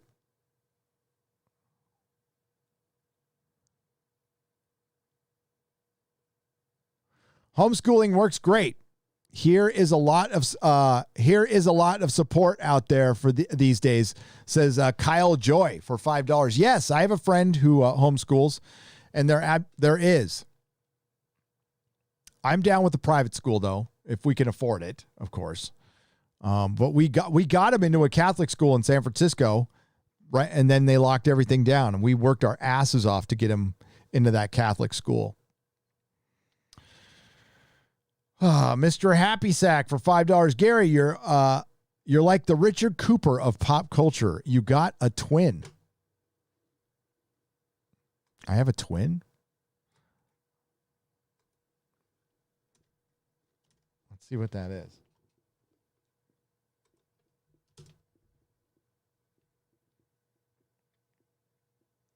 Richard Cooper is entrepreneur in, what is he? Who's a Richard Cooper? He's bald, though. I still got some hair. I unplug men from comforting lies with cold, hard, uncomfortable truths about life and women. I'll check this guy out. Oh, the Unplugged Alpha. Oh, yeah. I'll have to check that out. I haven't heard of him. Sorry. But, yeah, I'll check it out. For sure. UFO...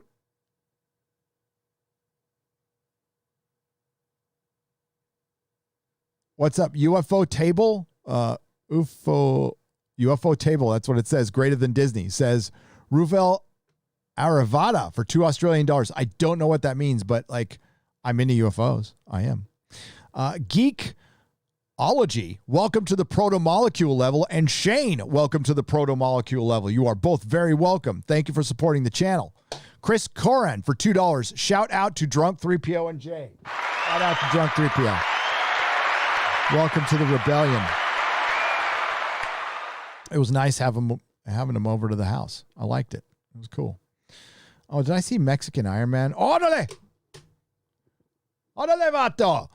Mexican Iron Man for $19.99. Hail, Gary, saying hi from Interstate 10 eastbound near New Orleans. Operation Escape from California in full effect. Love ya, bro. Hail, the great chat and stream peeps, and hail to the great Mexican Iron Man.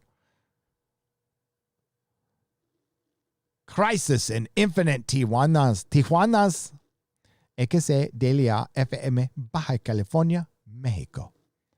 That's the call sign for the radio station we used to listen to down, or it's still around. It's called 91X.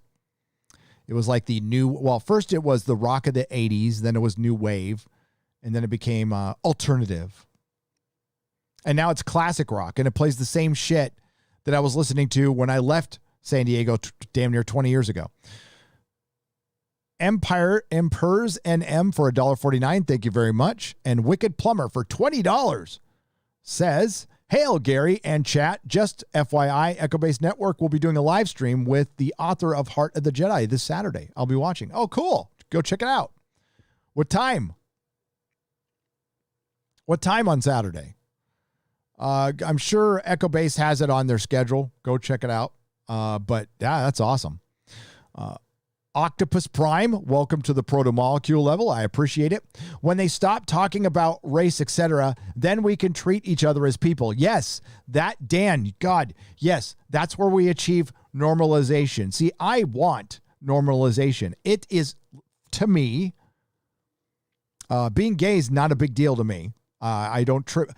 That impresses me about as much as if you tell me if you're a plumber. Like, cool. But honestly, what else you got? It's a trait.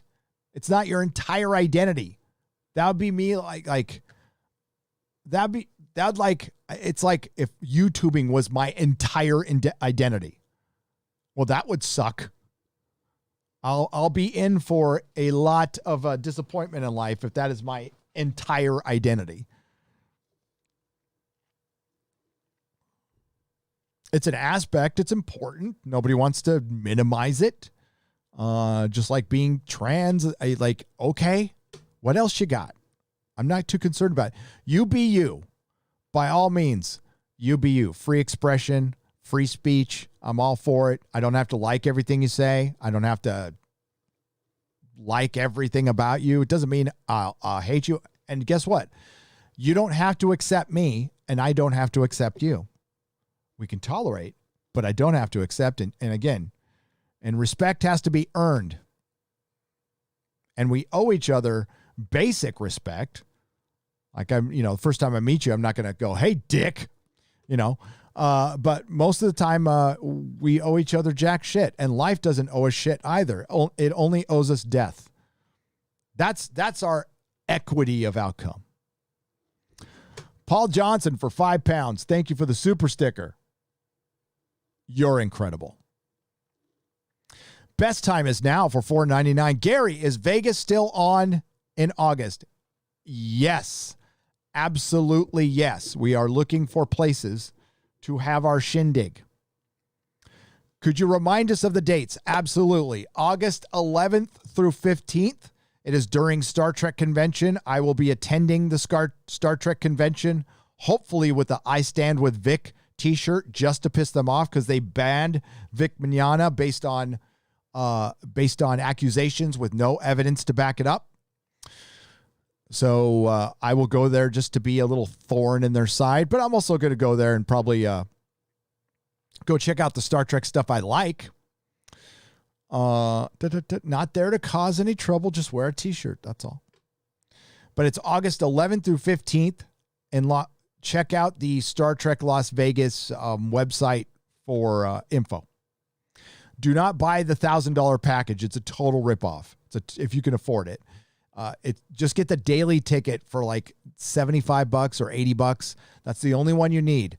The packages are complete shit. I bought one. It was a waste of I might as well have taken $1,000 and set it on fire. They gave me a fucking Star Trek Discovery coin, and that was it. And they said I could attend some dinner that was like really half-ass. So it's not worth it. Good luck with the move, Gary. I've moved enough times to know how much of a pain it can be. But in the end, you'll be in a better place. Thank you, John Ghost, for $20. I appreciate that. It's a total fucking pain in the ass. Unbelievable pain in the ass to fucking set up this fucking studio on a temporary basis again. And then my poor wife has to do pretty much everything else while she works once in a while I'm working all the time. And my poor son, thankfully, I have a fucking great son who I don't have to watch every damn second, who's attending school and doing well, despite his insane fucking teachers. So I'm blessed. I'm blessed, man. And my oldest son is watching the house. He's doing a great job. So my kids can't imitate foreign accents. That will make high school drama production interesting, won't it? Johnny David for $5 Australian. According to them, yes. But John, your kids can do whatever the fuck you want them to do, and you know that. It's what I said about Cuomo. I mean, fuck Cuomo. I don't like Cuomo. But the guy didn't get canceled because he didn't allow himself to get canceled. And he should have been. He still should be. The man should not be fucking... He's a creep. And he killed a lot of grandmas. But he still has a job. Because he didn't back down and because he's got a D next to his name and, you know... and his dad was governor or whatever. It's all part of the elitism bullshit that you and I would never experience that kind of understanding or empathy. But he didn't back down. And the same goes for people telling us what language should be. So if they start going, well, no, you can't say that anymore. Go, no, I'll say whatever the fuck I want. Az has said it over and over again, and I agree with him. There's an easy answer for all of that. No. Alf says, $200 says, Lily Singh makes me ashamed to be Indian. Don't be. You be proud of what you, oh man, amazing culture. Sorry what's going on in your country right now. But dude, I'm really into like your mythology and the ancient texts. They're fucking, it's amazing. It's amazing. Don't be. She's just a piss poor individual. That's all. Java Bean for $7.99. Did you see the BBC cracking down on fan fiction and Doctor Who YouTube channels? No. Any chance of an Australian member stream? Yeah. Yeah, I can do that. We'll work that in next week. Okay, Java Bean? We will do it. An Aussie stream. It's nice to see my Aussies in here. Must be early for you. Is the BBC cracking? Let me go check that out. Let me check that out. Give me just a mo.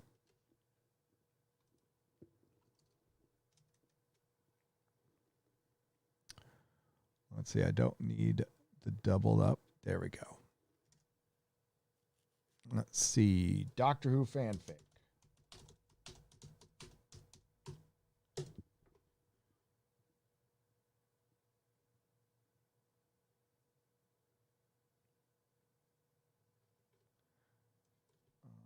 BBC cracking down I'm checking to see if the BBC is cracking down on Doctor Who fan fiction.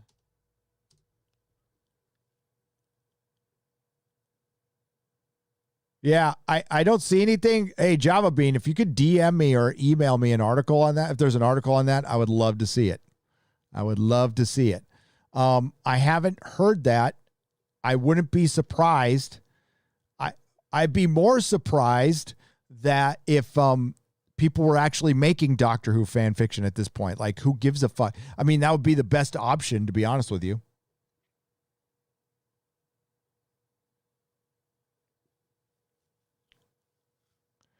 I know Christopher Eccleston is out there saying Doctor Who is a bit of a boys' club.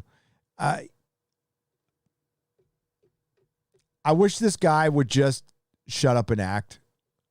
I'm really happy that he's getting through his mental health issues. This is a lifelong battle, by the way, so he hasn't beaten them. I'm really happy that he's doing these cutesy little Instagram pictures standing in front of flowers when almost his entire career he was known as a tyrant. He yelled at people. He never did anything creepy, but he made people feel very uncomfortable. He was an asshole on the set. He would scream at people. Oh yeah, I know all this. I know all this, by the way. And that's Hollywood. I don't have a problem with it. I respect the man as an actor. He's a great Ninth Doctor, and I fucking love his season. I watch it over and over again. And is Doctor Who a boys' club? Fuck. I don't give a shit. Do you have the best people there? By the way, Doctor Who has always had great female representation. The BBC has always done a pretty decent job with that.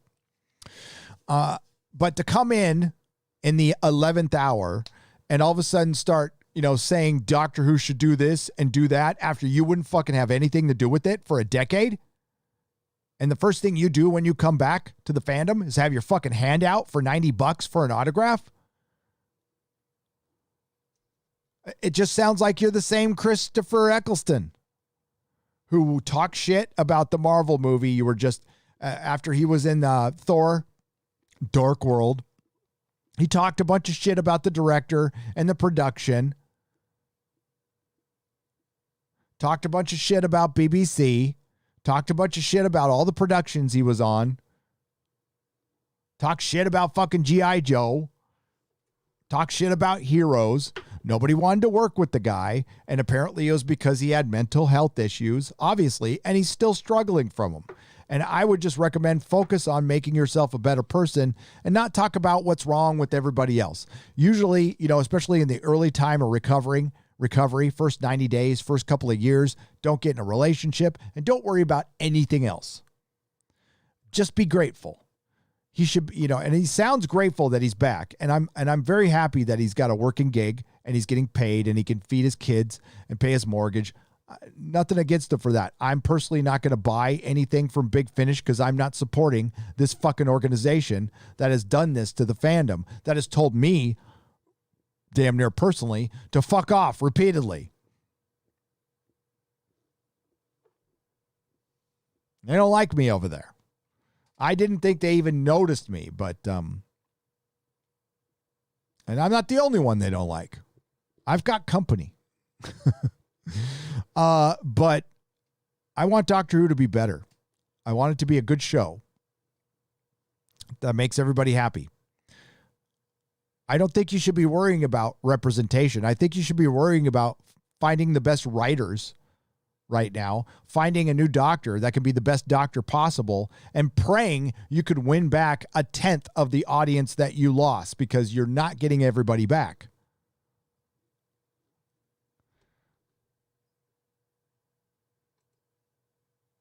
Some people got a little miffed about my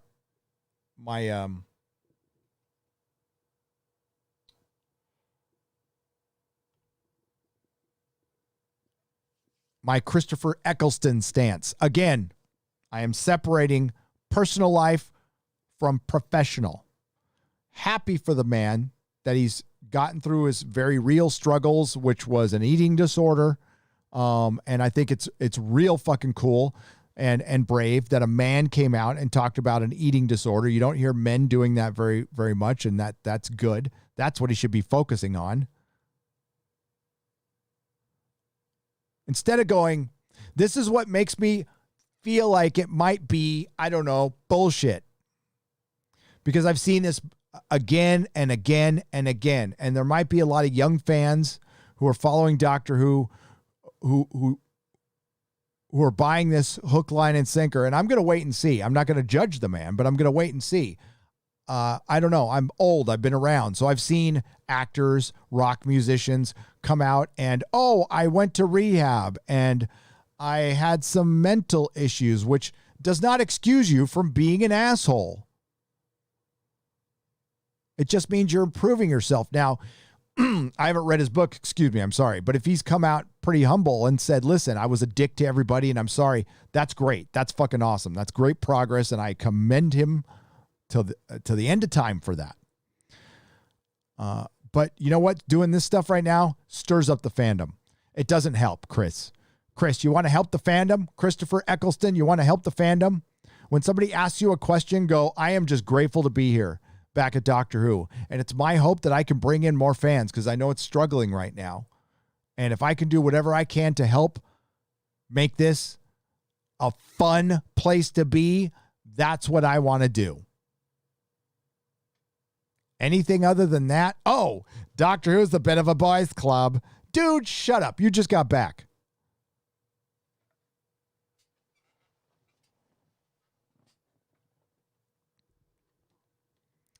I would even think about, buying his Big Finish stuff secondhand, but I know it's going to be woke as hell. And now if somebody's heard it and it isn't woke, please let me know. Gary at nerdrotic.com. And again, I respect the hell out of this man. I think he's a great actor. He's a great actor. And I still say his performance as the Ninth Doctor is the best Doctor Who performance I've ever seen.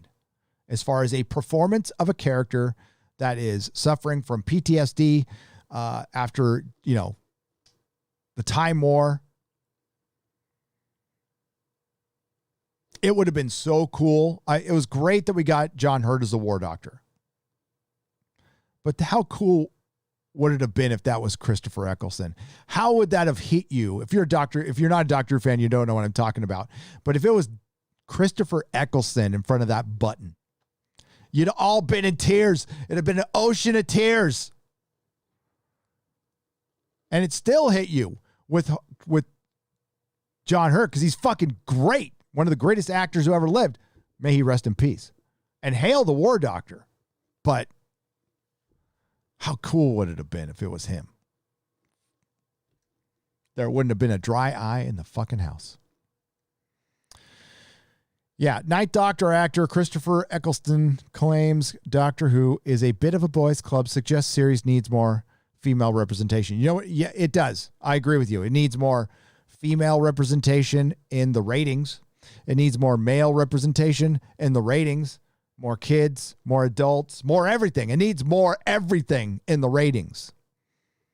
And you're right.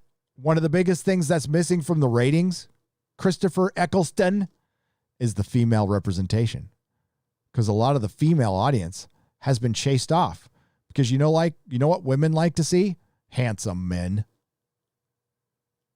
What? No.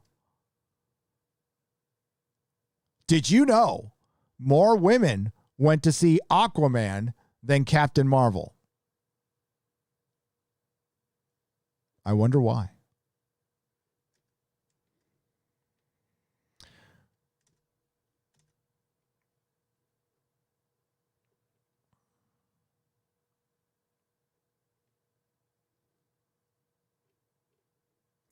In the second part of the exclusive interview published in the 564th issue of Doctor Who magazine, I damn near have them all. I have 400 issues. Eccleston, who portrayed, did you know, before I even go on, like Doctor Who magazine, you can get it at Barnes & Noble. You can subscribe to it, maybe at a newsstand here and there. At the peak of my store, I was selling probably the most Doctor Who magazines of any comic shop outside of maybe Midtown. I'm selling like 40 copies off the shelf of Doctor Who magazine, sometimes 50. I mean, most shops didn't even order it.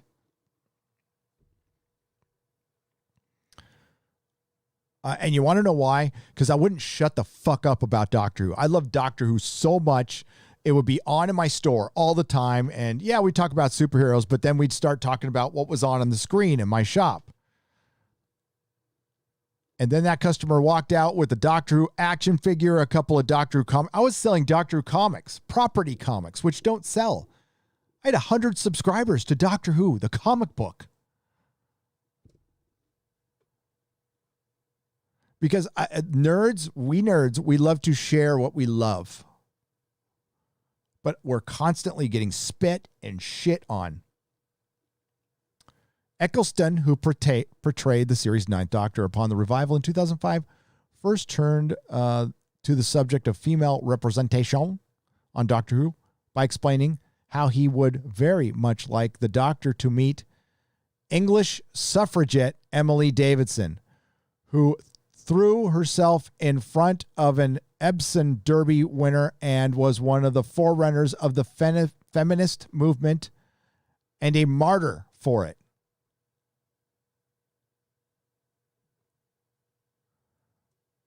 What did she do? She threw herself in front of what, a car? I don't know. I'm checking right now.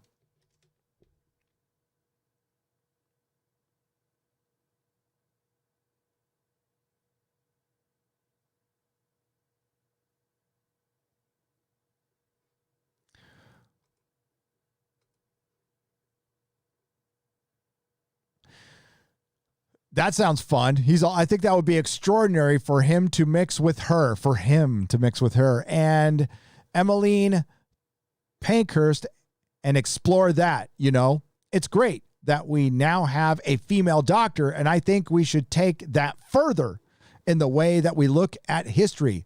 Look at it through a female lens. He's just repeating what the BBC wants to tell him. This dude needed some work. See that right there? Nobody was hiring his ass. He was persona non grata. And I'm glad he's back. I'd love to see him reprise the role, like in live action. Would love to see it. Absolutely. Well, I mean, we've got a female doctor, and we're still not seeing it through a female lens. What's a female lens? I'm so sick of this lens shit. How about a human lens? You need to connect on a human lens, Doctor Who, because less humans are watching your show. And again, less women are watching your show. The majority of your audience is older Doctor Who fans, the ones that are staying around, the ones like Blogger Who or Dr. Freedom. That's your Doctor Who fandom right now. 50-year-old guys who can't clean their rooms.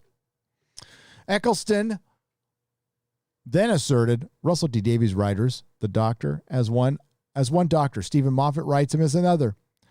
Rob Sherman writes him, he's another. Bit of a boys' club, though. We need to address that. We need some more cyber women. For those of you who don't know, I'm going to show you the cyber woman.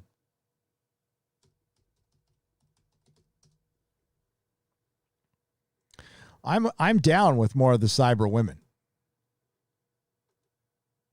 This might be too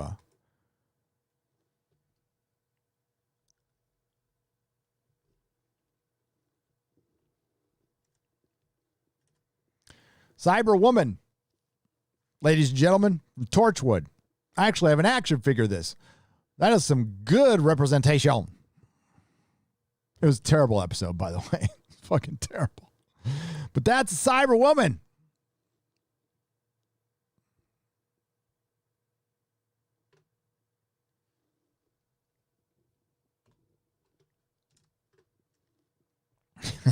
Any excuse to show the cyber woman. Shut up, Christopher. You're a great actor.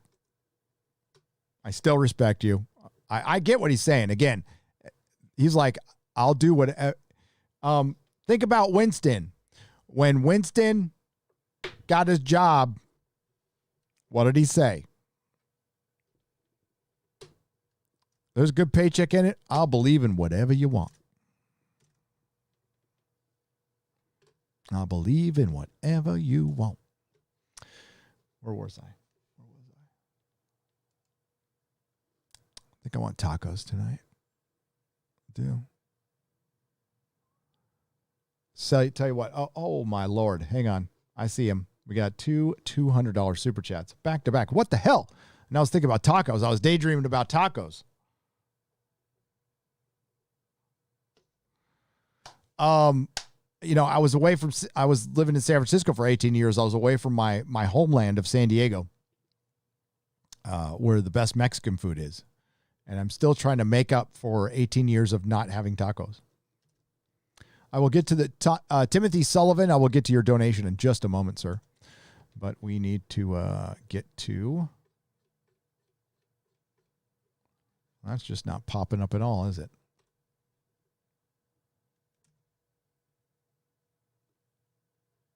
Why is that?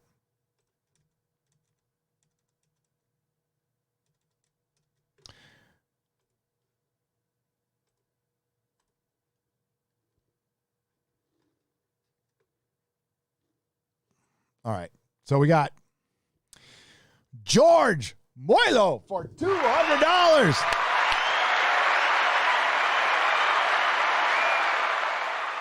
George, just to let you know how the back end of YouTube sucks, everyone. I just refreshed it, and this is what it shows me. This is what it shows me.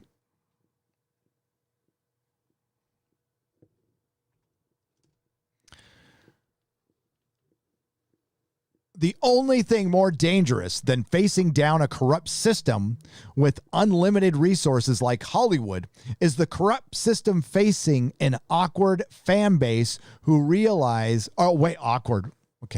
awakened fan base who realize that they have nothing to lose and everything to gain by cutting the cord, severing ties, doing our own thing. Hollywood, we don't fucking need you. That's what the man's saying. That is part one. Part two, George Moyle. George. Part two, yearning for fun films, great stories, mythical heroes doesn't make me an enemy. We are not your enemy. All it means is I'm me. That's what America has always been about. The power to freely be you. That's why I'm here at Nerdrotic. The front line of fun and freedom. Hail Nerdrotic. Hail George Moilo. Hail the chat. God bless America.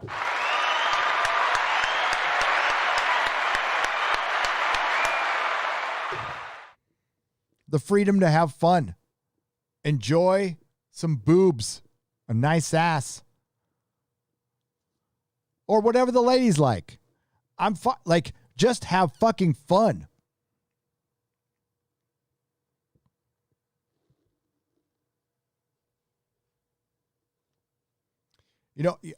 Americans have been fed constant fear and oppression. It makes it hard to do things like and enjoy a barbecue, a family function when you've got a state telling you can't do it. It's time for us to just live. If Bad Reboot says no more white comfort, you do not give them a cent of your fucking money. I'm not going to. Fuck that organization. And they were preaching that shit last year, and it's the same shit Disney just got rid of. And I want you to remember that is J.J. Abrams. I'll say his name correctly. You like that? Is that more respectful? J.J. Abrams is peddling division, hate, racism through his shit movies. And now his latest tool is Superman. Don't forget that shit. And you know what? Award the ones who don't want to tell you to fuck off. And that goes for everybody. That goes for me. Goes for any other YouTuber on this platform. It goes for somebody who uses the hashtag Fandom Menace. Goes for somebody who uses the hashtag ComicsGate. Goes for everyone. Now, you have your freedom of association. That's completely, but I'm talking about customer service. Customer service.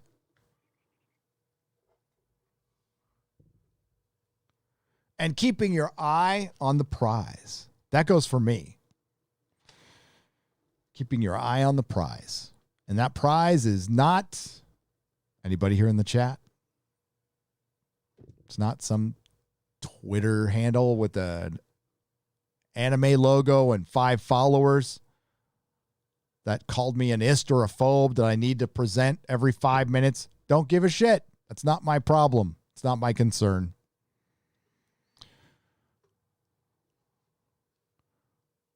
RS, welcome to the proto-molecule level. Thank you very much. I appreciate you. Again, thank you, George Moilo. Another producer today. I've got the ambidextrous mouse thing going right now. Dual mouses. Where did it go?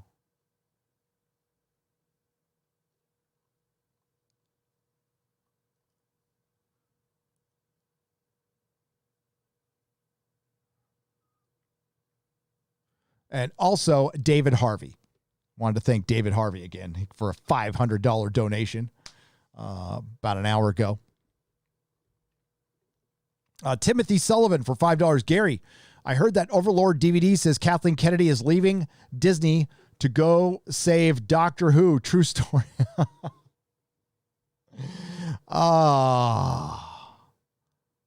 Tell you what, how about Chris Chibnall goes to Lucasfilm to go save Lucasfilm? And I don't say that. That would be, well, I'm just watching this all happen. I don't expect Doctor Who to turn it around. I would love it. I would love for it to happen. I would love for us to get away from this woke shit and then people see it for what it is. Divisive, racism. And really it's being used to peddle hate. It's being used as a shield to peddle hate and divide fandoms. And if we could all look back on it and get more to actual normalization, so we get like a black doctor, like we probably should have gotten, that's what I was fully expecting, a black male doctor. But see, that wouldn't have pissed anybody off. The Doctor Who fandom would have welcomed that with open arms. No, they needed to piss people off. They needed to be subversive. They needed to divide.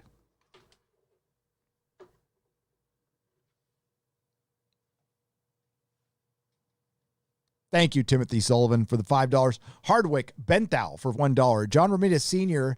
had on his inspiration for Mary Jane. I used Anne Margaret from the movie Bye Bye Birdie as a guide, using her coloring, the shape of her face, her head, hair, and form-fitting front skirt. I exaggerated her dimples and the cleft on her chin. Cool. Thank you for the $1, Hardwick. I appreciate it. Gary, you're the Iron Dome protection of pop culture from the constant barrage of SJW missiles. Hail and keep up the good fight. Thank you, John Peters, for 616. I chuckle a little bit, but I mean, that's a very serious thing. Oh, Dolified for $10. I heard about that. Jerry Dugan came out and said some more stupid shit about customers. You want to read it? We can read it. Jerry Dugan just killed all the upcoming X-Men sales, speaking of customer service. Well, he was featured in my last video. Remember when he told all the customers to eat a bag of dicks? Yeah, that's a comic book writer right now. For one, he's a mediocre comic book writer. That dude shouldn't be saying shit. You hear that, Jerry Dugan? You are mediocre at best. I will forget you. You will be one of the people I forget very soon because your shit it's okay. It ain't great. I mean, you're better than Kelly Sue DeConnick and Gail Simone. Maybe not, though. Let's see if I'm not blocked by him.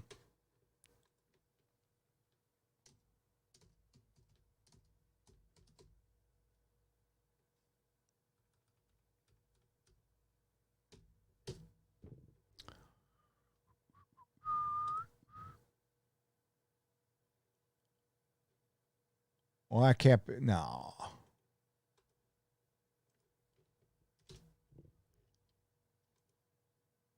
There we go.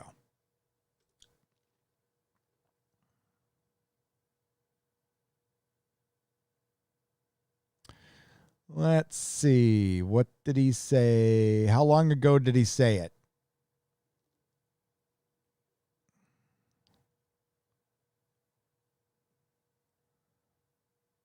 Oh, there it is. This guy's a dumb shit. I love focusing on this. All right, here we go.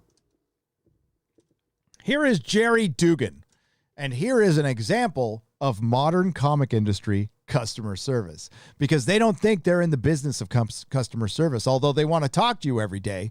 Like Jerry Dugan would have anybody fucking following him if he didn't write for Marvel and DC Comics. If he was just writing on his own, he'd be a fart in the fucking wind like he's about to be.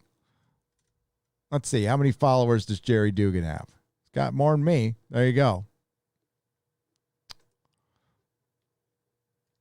I've got 28,000, but I'm not a comic. I'm not Jerry Dugan. He gets about the same interaction on tweets than I do, though. The folks collaborating on X Comics are cooking up the biggest stories in comics right now. Are they? The goal is to have fun, thrill our artists and editors. The goal is to have fun, thrill our artists and editors, and give readers what they didn't know they needed. God, that mantra, that fucking writing mantra, give the reader what they didn't know they needed, is a pretentious fucking shit. Certainly, you want to write what you want to write, and that's fine. But if it's not good and the reader rejects it, you might want to consider that you suck, but they never do. They always think, well, the readers are stupid. And by the way, this is an industry that fucking hates you, that regularly calls you as a comic book reader a mouth breather. That's a quote from Garth Ennis. Next time you want to buy a Garth Ennis book, remember, he thinks you're a fucking idiot for buying his books, and he calls you a mouth breather. The goal is to make the artist happy. Everyone else is along for the ride. Well, okay. So your goal is to make your hack artist happy. Okay. Please do not give us your great story ideas. They are for you to exploit. Please, that's fine. Please do not behave in an unhinged manner about the comic books to folks working hard on them. Be cool. The reign of X is here. Hope you dig it, but we sure as hell are having fun.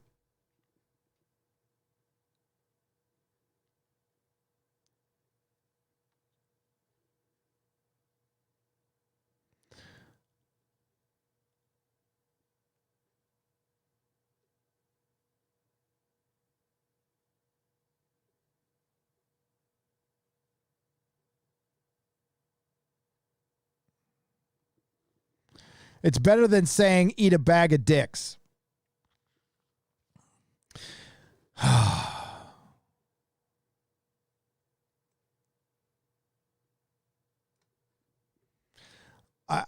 I'm not going to, I don't buy Marvel comics. I don't buy modern Marvel comics, and I won't. Not until like the Jerry Dugans who tell fans to eat a bag of dicks are gone. He can write all the X shit he wants. I'm not buying it. I'm not going to promote it. I'm not going to shout it out on this channel. I'm not going to do shit. But he doesn't care. He doesn't need me, and I don't need him. If you want to go ahead and buy the X stuff, that's fine. But that's part of that dinner party bullshit that we were showing off earlier, like 2 weeks ago.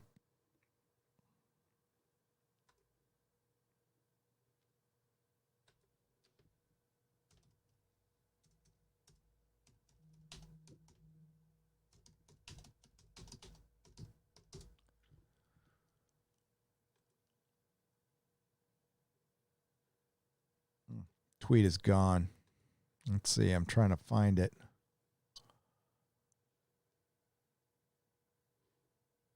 There it is.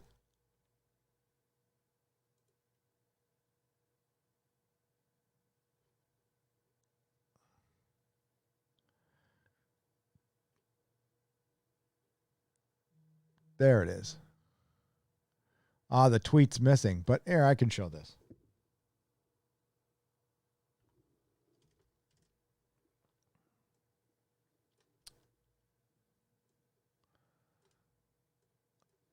Eat a bag of pre-fucked dicks.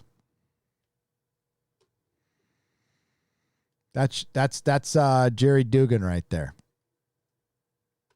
That's your modern comic book industry.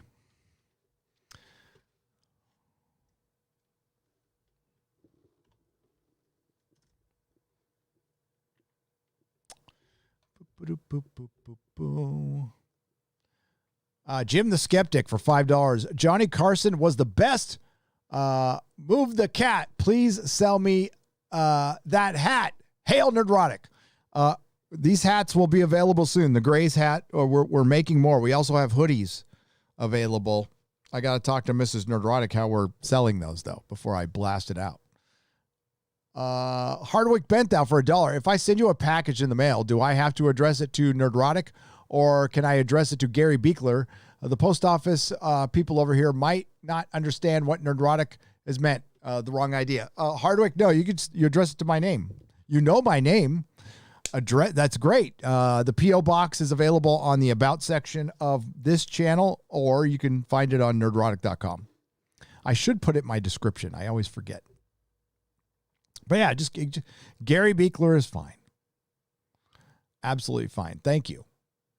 James Corden is not quitting the late show, says Dr. 14 Blu-ray reviews for $1.41. No, he'll probably just get canceled.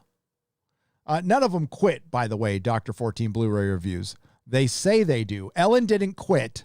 Her show was ending, but they let her quit on her terms. Hardwick Benthau for $1. I like Craig Ferguson's show a lot. Yeah, he wasn't bad.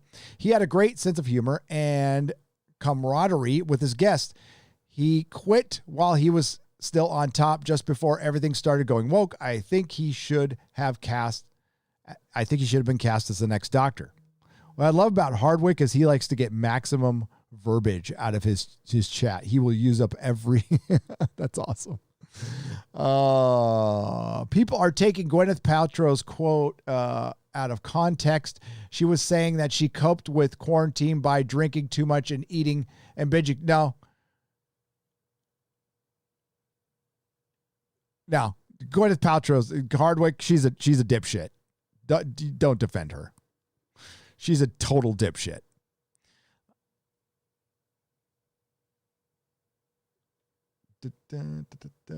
Joe Reese for $5. Hey, Gary and the chat dwellers. Can't wait for tomorrow's member stream. Oh, I read this one. Phoenix Tangent. Hail, Gary. I'm shocked that an anime movie that has no advertising or marketing and actually has a 26-episode prerequisite, Demon Slayer, is on the reels of Raya. On the heels of Raya and the Last Dragon. Disney is losing on all fronts, and they deserve it. Hail, chat. Yeah, that's hilarious. Like, Demon Slayer has no business competing with a Disney movie, but it is, and I'm happy about it. Thank God. That means sanity is returning, but it's taking time. Drown out the insanity with sanity.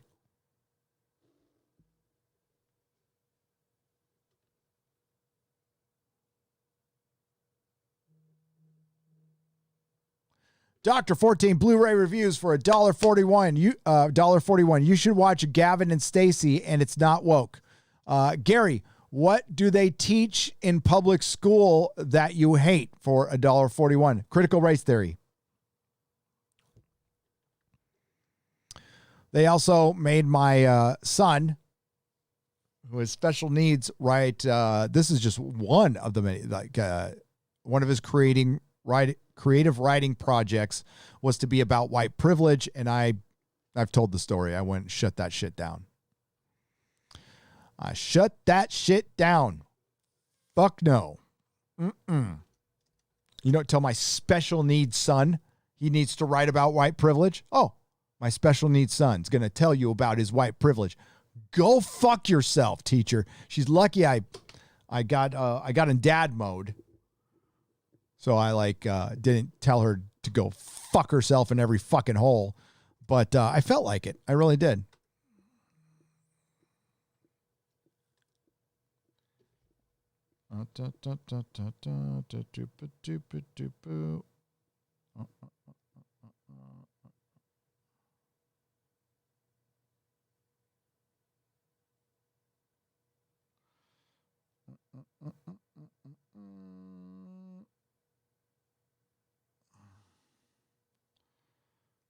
What time is it?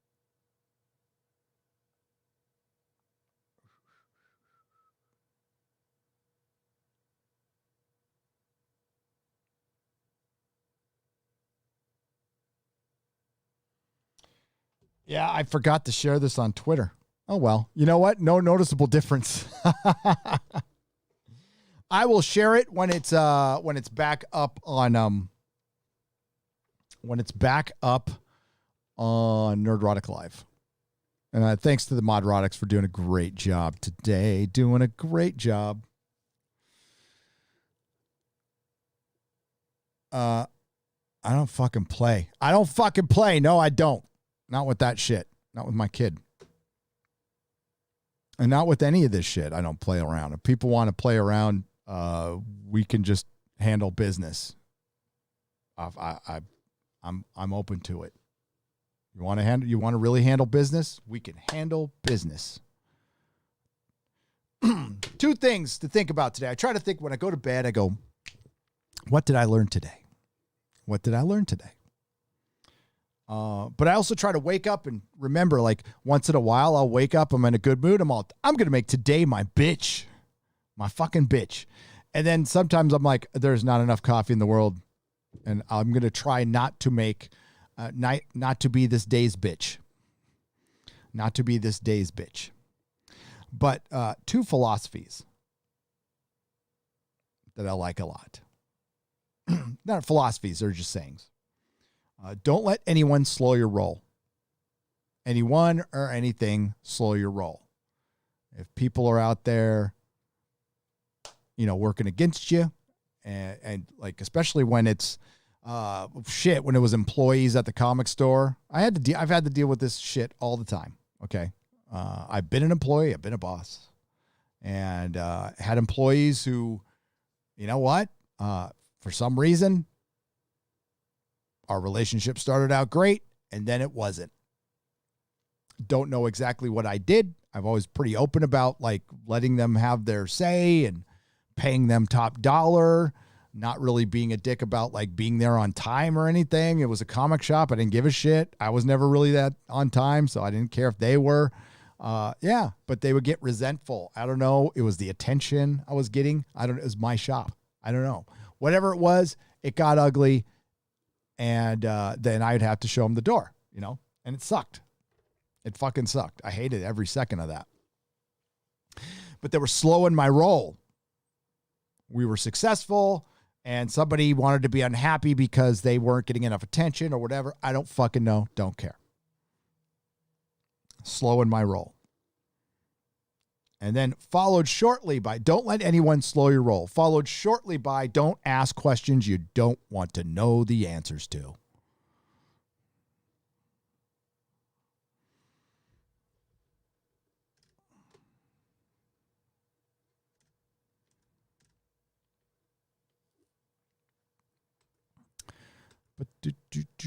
Okay. Where are we at? Where are we at?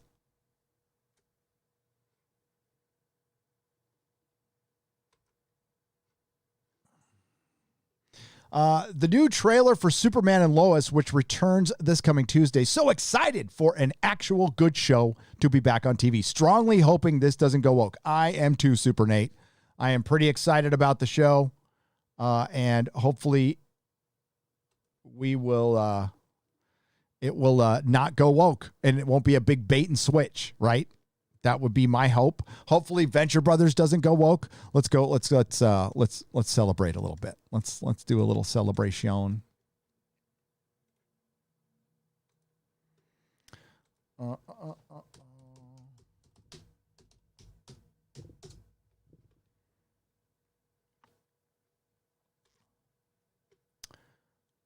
There we go.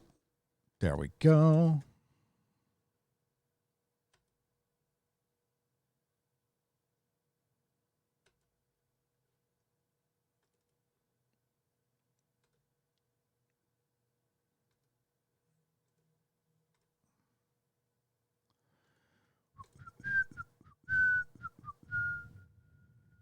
Everyone just do that real quick. And that'll bring me back to this. Hell yeah. Oh. All right. Adult Swim has 3 movies in the works for Aqua Teen Hunger Force, The Venture Brothers, and Metalocalypse. Metalocalypse. I can always never fucking say that, but whatever.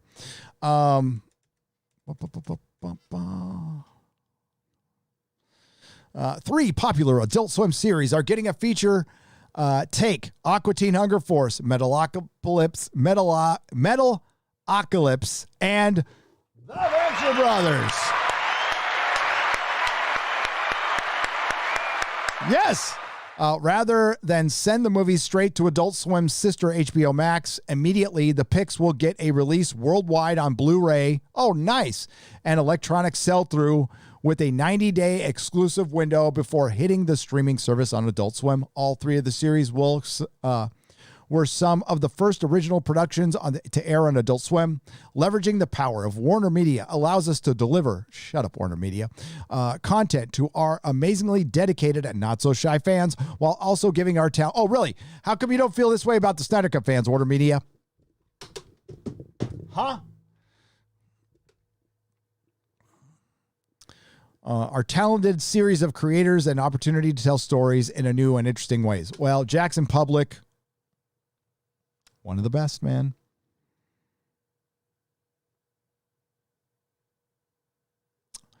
In the Venture Brothers movie, Doc's latest invention will either bankrupt the Ventures or launch them into new heights as Hank searches for himself. Dean searches for Hank, the Monarch searches for answers, and a mysterious woman from their past threatens to bring the entire world crashing down on them. Could that be Mom?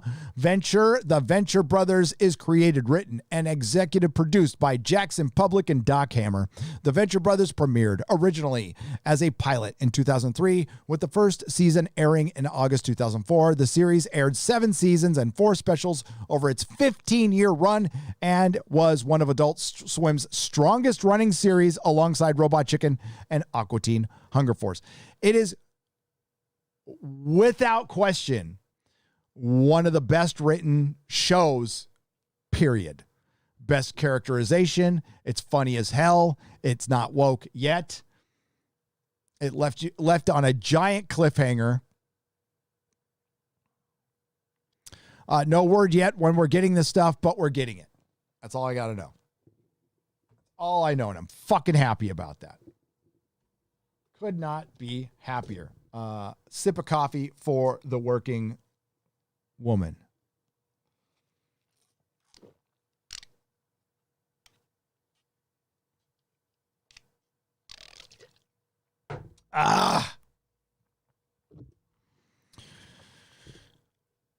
That's right.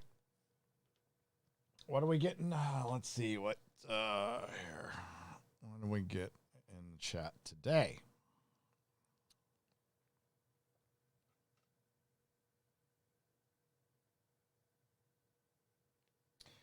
Interesting.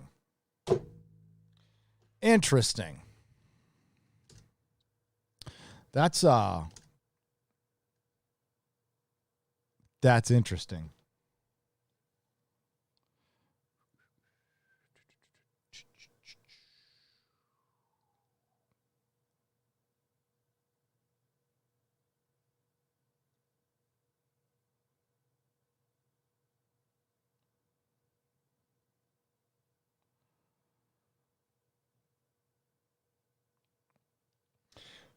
I would like to make a public statement.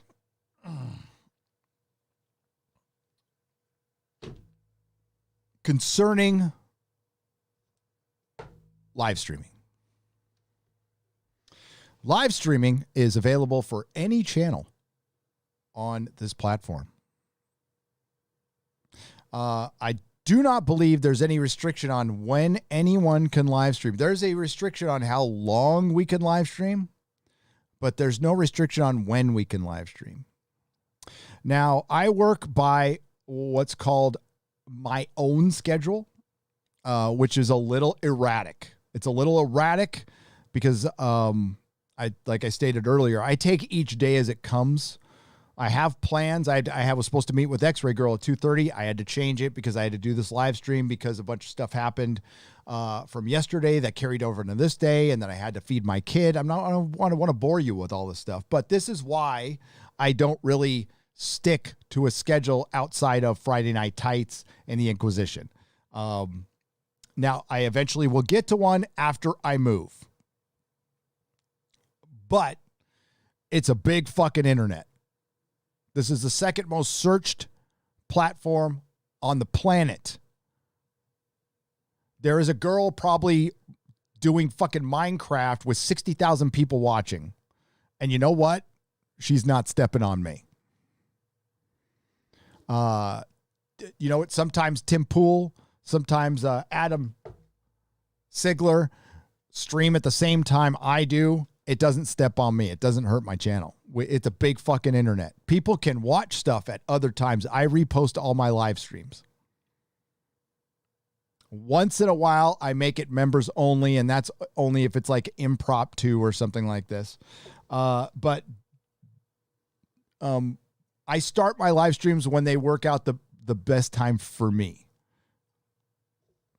It's not to anything other than that. It has nothing to do with anybody else's live stream, or I have no idea what's going on when it comes to that. I worry about my channel alone. Statement over. All right. And if, I wish everybody luck. I do. I wish people great success out there on the YouTubes. It's not easy, but it's not hard either. It's fun. Please don't cancel James Corden. He might come back to the UK. Soul fed for £5. All right. We'll hang on to him just so he doesn't go back there. But don't you dare send Piers Morgan back here. Okay? Is that a deal? We'll keep James Corden. I'll just ignore him, but don't send Piers Morgan back. At least Piers Morgan isn't a total cunt. But Gary, keep saying what needs to be said. J.J. Abrams and the rest of Hollywood are the epitome of white privilege. People who make the most noise are most likely needing investigation for past actions. Says Star Trekker 58 for $10 Australian. Yes, exactly. No, I could not agree more. Listen. These people make pretend for a living. They make pretend. They're grown adults who make pretend, which I respect and I like for the most part, but that's all you do.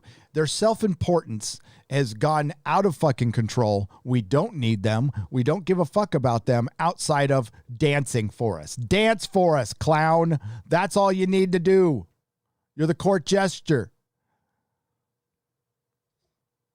But when they start telling us how to live and start getting, oh my God, I can't remember who it was, but the one who was like, talking like this at the Oscars, when we all live together. It's like, shut the fuck up. Seriously, shut the fuck up. You're an adult pretender. You have no idea how the world works. Greta Thunberg has been to more school than all of you all. Ricky Gervais was right, by the way, that Golden Globe speech. I listen to that like once a month. It's glorious, and it's fucking true. They don't know shit. Thank your God and fuck off. That's all you need to do when you win an award, and entertain us. Outside of that, I don't want to see you.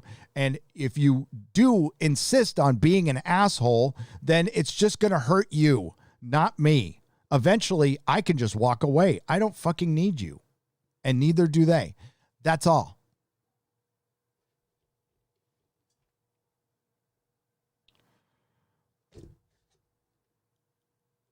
And all we're hearing from Hollywood is how fucking bad our country is. A member from the HFPA said this is a racist country. People like Jar Jar Abrams are calling this a racist country. And then they want to sell you shit. Tell them to fuck off, often and loudly. Not saying this is a perfect country. Not saying racism doesn't exist. There's a big difference.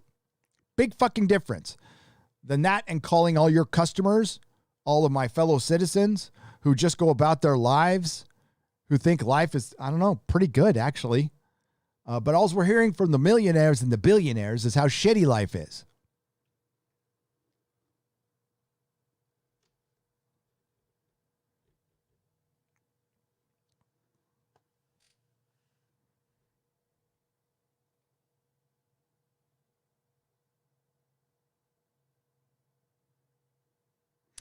Soulfiend for £5 says, ugh, when you hear what fans didn't know they needed, code is this, code for this is going to be worse than ever. Absolutely right. You're absolutely right.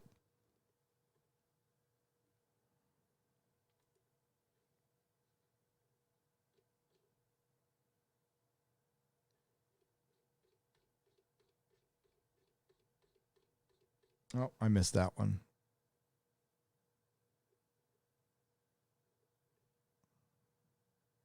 Gary, you should watch the show Kung Fu. It's got everything you want in a show. It's even got a BLM protest in it. It had nothing to do with the story. Is it the new Kung Fu? Did they come out with a new one?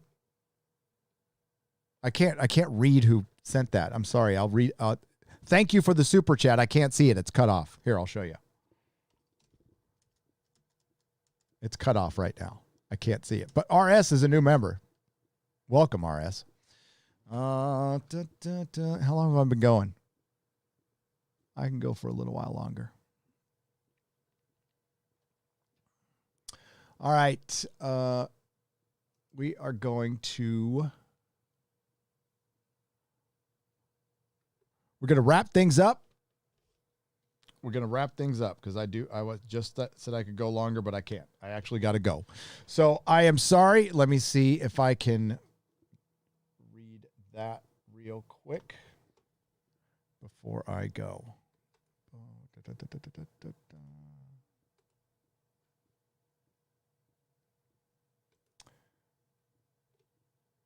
Outstanding. Outstanding. Supers. Here we go. There we go. Star Trekker 58. The last person that thought critical race theory was a good idea started WW2. Yep. Olatization. Imagine a dude walked into your store and imagine if a dude walked into your store and said they wanted a Spider-Man run and you said you're buying New Warriors and they said no and you made Spider-Man a girl. That's Chibs, who turned 51 today. I'm older than that guy. No way. Imagine if somebody walked into my store and said, so what do you got for me? Well, you mean aside from America being a systematically racist country, which includes you? Not very much.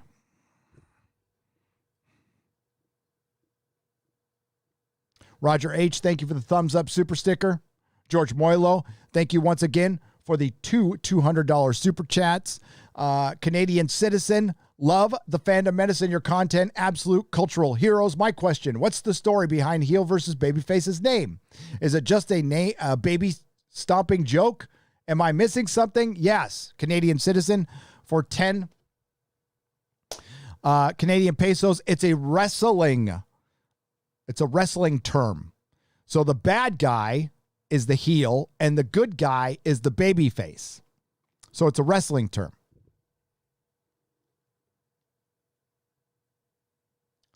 President Nixon for $10. I'm glad you're here, President. Gary, check out the Doc Close Encounters of the Fifth Kind by I've seen it. By Stephen Greer, I've seen it. Craziest doc I've ever seen. The things he says, man, either he's 100% right or a total lunatic. Worth the watch. I have seen it, and it was pretty good. Joseph Benowitz for $5. Gary, Disney sells Doctor Who merch in Epcot. No way. Maybe they got a hand in the till. I have no proof of production, so it must be an interesting factoid. Yeah, like they probably just purchased it from Diamond or something. That's probably the catalog they use for distribution. John Peters. Is this the producer, John Peters, for 616? Hail chat, hail Nerdrotics, hail Perry, hail X-Ray Girl, and hail Gary. Hopefully this will buy you a gallon of gas. Maybe. Would love Kinnell and his 2 sadness stick ITs. IT says Kinnell's $1,000 anal. I can't see the rest, but thank you for the $2. Thank you for the phallic unicorn, Sam Whiskey, for 99 cents. Thank you, Impers MN, for the phallic unicorn for $1.49. Gary, I want to get into Star Trek, but I don't know where to start and what to avoid. What would you say is the best? What would you say is best watched first? The original series. Sergei Berengard for 5 Canadian pesos, the original series available on Netflix. Pia Zadora, I loved her in Santa Claus versus the Martians. Was she in that, Stephen Otten, for $5? I don't remember her being in that. We're going to find out that Thor left his wife and children without child support. He cheated on her and beat his children. That's Thor 4, probably. Jabbo Jr. for $5. You're probably right. Killjoy for $5. Burn, baby, burn. Hollywood Inferno. Burn a motherfucker down. A Gladiator for $4.99 deleted the message. Don't know what it said, but thank you for the $4.99. Lane Bristow. Gwyneth Paltrow was forced to eat bread. I suggest we let her eat cake, says Lane Bristow. I agree. George Peter Gatus. Could we, as a group, buy shares in Disney and make our voices known as shareholders? You know, I thought about that. I don't think we have the numbers. And that would take a lot of money. But I don't know. They form groups to push Disney into social justice. Or it wasn't Disney, it was another company. Those groups exist. It's something it's worth thinking about, George. It is. Rex Hutchinson for £5. The thing is, though, we're benefiting Disney while we're doing it. Hail Gary, joined as a member today. Have a coffee on me. I thought it was time I gave a little back for the entertainment you gave me. Wow. Well, thank you, Rex. I appreciate that.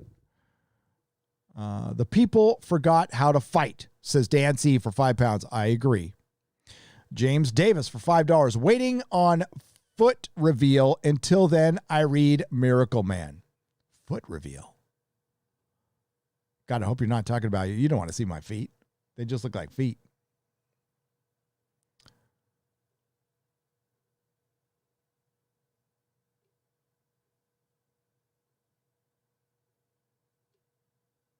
Okay. I am truly sorry if I didn't get to everybody's donation and super chat. Hardwick Benthau, I know you had one. It was pretty long. Okay. We'll do one more. There's David Harvey. Here we go. Hardwick Benthau. The article on Dan Dohler's Night Beast gave J.J. Abrams his start in sci-fi. Reveal how J.J. Abrams got his showbiz start at age 16. because he wrote Don Doler. He babysat Spielberg's kids, Hardwick Benthau. That's how he got to work at 16 years old. He babysat Steven Spielberg's kids. That's pretty much all you need to do. But thank you, sir. All right. I appreciate the $1. I am going to jump out. Thank you to Eric K. Thank you to all the Modrotics. I really appreciate you guys. You do freaking the Lord's work. I thank everyone who decided to take time out of your life to join me in the chat today, just to interact or just to sit there as a wallflower, which is totally cool too. I thank everyone who donated and super chatted today. I'm sorry I could not get to them all. They will be made up in the super chat square up. The next one's coming out soon. And look for those on Nerdrotic Live, by the way. Nerdrotic Live is where all of my live streams go. Once they're done, this will be unlisted. So thank you, Perry Chan. Thank you, X-Ray Girl. Thank you, everyone. Thank you, Mrs. Nerdrotic. Thank the maker. And thank God the Venture Brothers is back. Sir Neoff Strife says, hey, Tim, you should get Gary Mike Buechler, the Nerdrotic. He talks about how they just use characters we know to push woke because he used to own a comic shop and rise from being a drug addict that went to jail to a YouTuber he said he would love to be on. Love the show. Very cool. We will look into Nerdrotic. Reach out. You people sit tight, hold the fort, and keep the home fires burning. And if we're not back by dawn, call the president. Nerdrotic.com.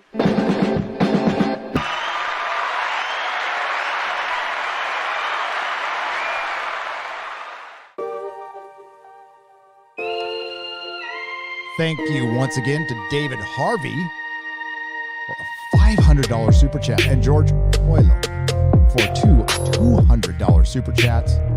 Mike Gussler, many others. Love you guys. You guys fucking rule. See you on Friday Night Tights with just some guy.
Nerdrotic.com. Sir Neoff Strife says,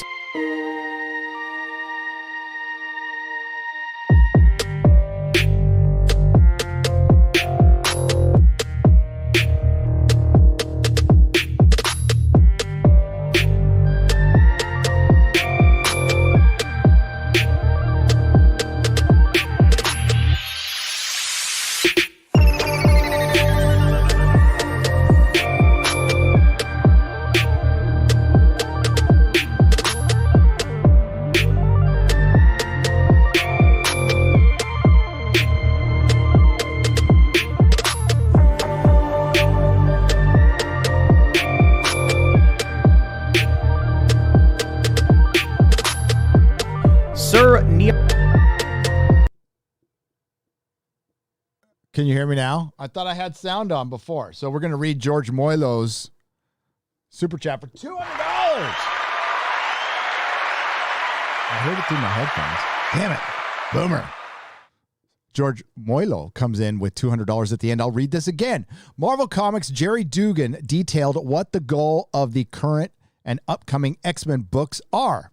The goal is to make the artist happy. Everyone else is along for the ride. I'm buying old X-Men only. I have 5 words for him. Fuck you and hail Nerdrotic. We love George. We love George. You know what? I'm not going to tell you guys to fuck off. Actually, I like you guys being here. I appreciate you, even the ones who don't like me. And I don't know why. Maybe I know, but that's okay. Thanks for the click anyway. Thanks, everyone. Hope you all have a great day and a great evening. I'm going to have some tacos now. Please enjoy the credits for the 3rd time.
Check out another live stream.